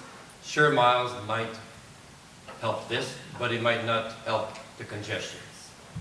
So I think that's where you have to look at the cause and effect in that. I think there was another question. A short remark to the question. If you not only compare what people normally say, level 5 autonomous driving is a personal car. But that's not true. It can also be a shuttle for 9 or 10 persons. That we have to keep in mind. So that solves our traffic problem. Okay, that's a really good point. Thank you. I think there was another question at the back there. Okay. I'm just looking at the title of this discussion here, and it says the Global Intelligent Vehicle Testing and Deployment. Whatever happened to the word of homologation? Why isn't it there, or is it something different in the minds of deployment? Homologation. Homologation is the test. You want to test to get to homologation, and then you can deploy, right? Or then you can sell. Okay, is there a question there? That's a question. Why are we talking about homologation? Okay, Ken, I'm going to ask if you have a view on Most of us have to look the word up anytime we see it. It's hard to pronounce also. I have to practice 5 minutes. But okay, so that's a good answer. Or that's an answer. I can accept that answer. But it's about the testing of the vehicle. I just lost my train of thought. Thank you very much. Yeah, I'm sitting here. I'm from Canada, but I've been living in Europe for 25 years, and I'm used to Rhineland and other organizations like that. And I'm not hearing anybody partnering up with these kind of organizations. I'm not hearing anything about working with insurance agencies to really take on autonomous vehicle liability. Okay, so I think these things are happening, but I think it's for the panel to respond. So where is the link up between the developers, the legislators, the insurers, and those who are going to test and ensure that these projects and these products are safe? So I'll take a shot at this, but it's probably not going to be a satisfactory answer. I do think a lot of discussions are going on. I think a lot of these issues are being raised, but there is far too much uncertainty for people to get to a rational conclusion yet.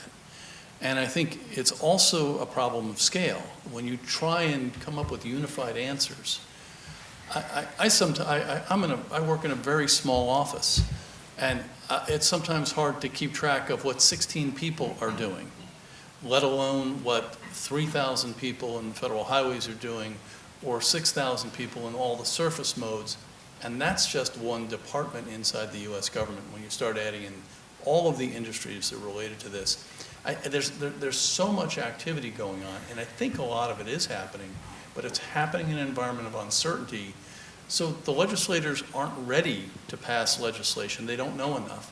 The industry doesn't know enough to have a single answer to support that. I read a book once, Catch-22. Yes.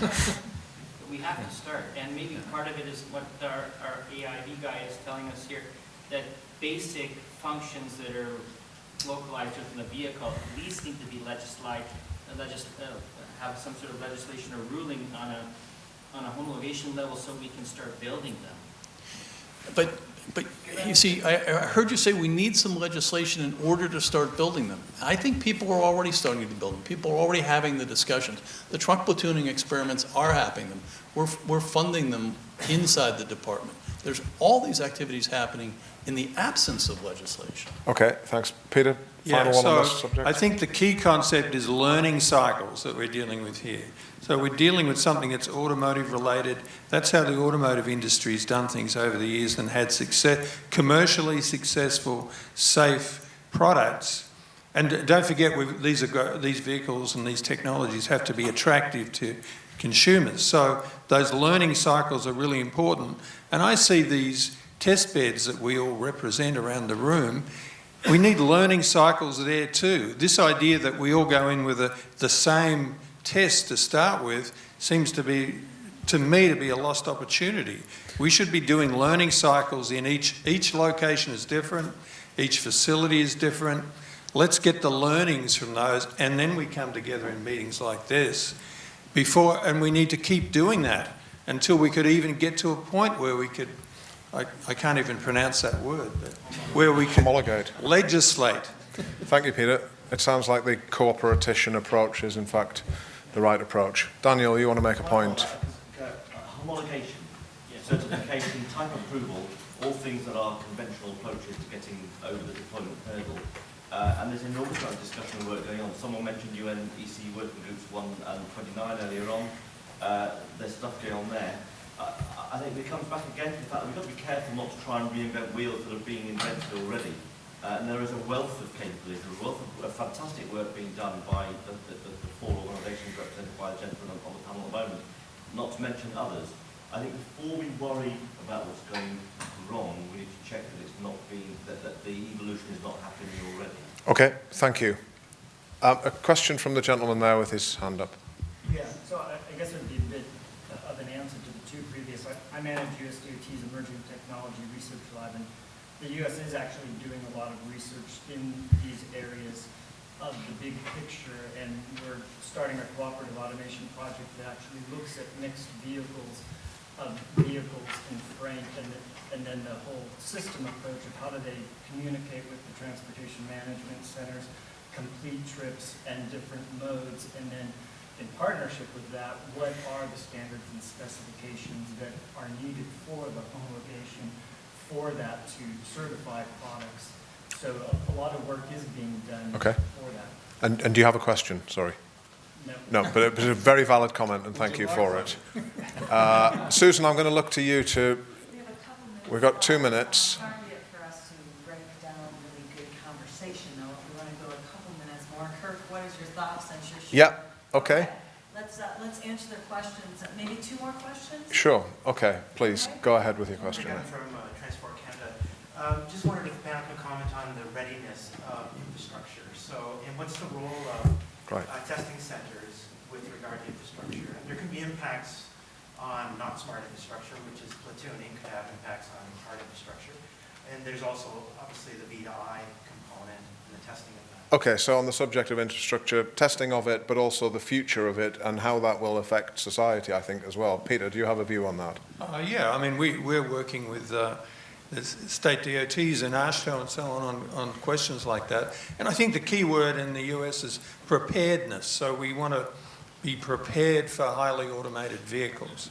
And what's that going to take? So one step at a time. So one thing that's happening now is and I call it a primer, it might be a primer, is it a primer? Is going to be developed to help the industry, the automotive industry and the suppliers and so on, to understand all the bits of the infrastructure. So, the terminology that's used in the infrastructure, what the essential components are, and so that we can get to a real dialogue as to, because we're starting to see signs, I think, that the manufacturers of these highly automated systems are looking for some sort of consistency in the infrastructure, at least. So it's preparedness, and maybe it's going a bit beyond that to get a much better understanding of what the bits in the infrastructure are. I mean, it's a tough question about the infrastructure and which comes first. I mean, there's one view that says the infrastructure is what we have, and if you're talking about vehicles, they have to be designed to deal with that. And if that infrastructure has to evolve to meet necessary system requirements, that can happen.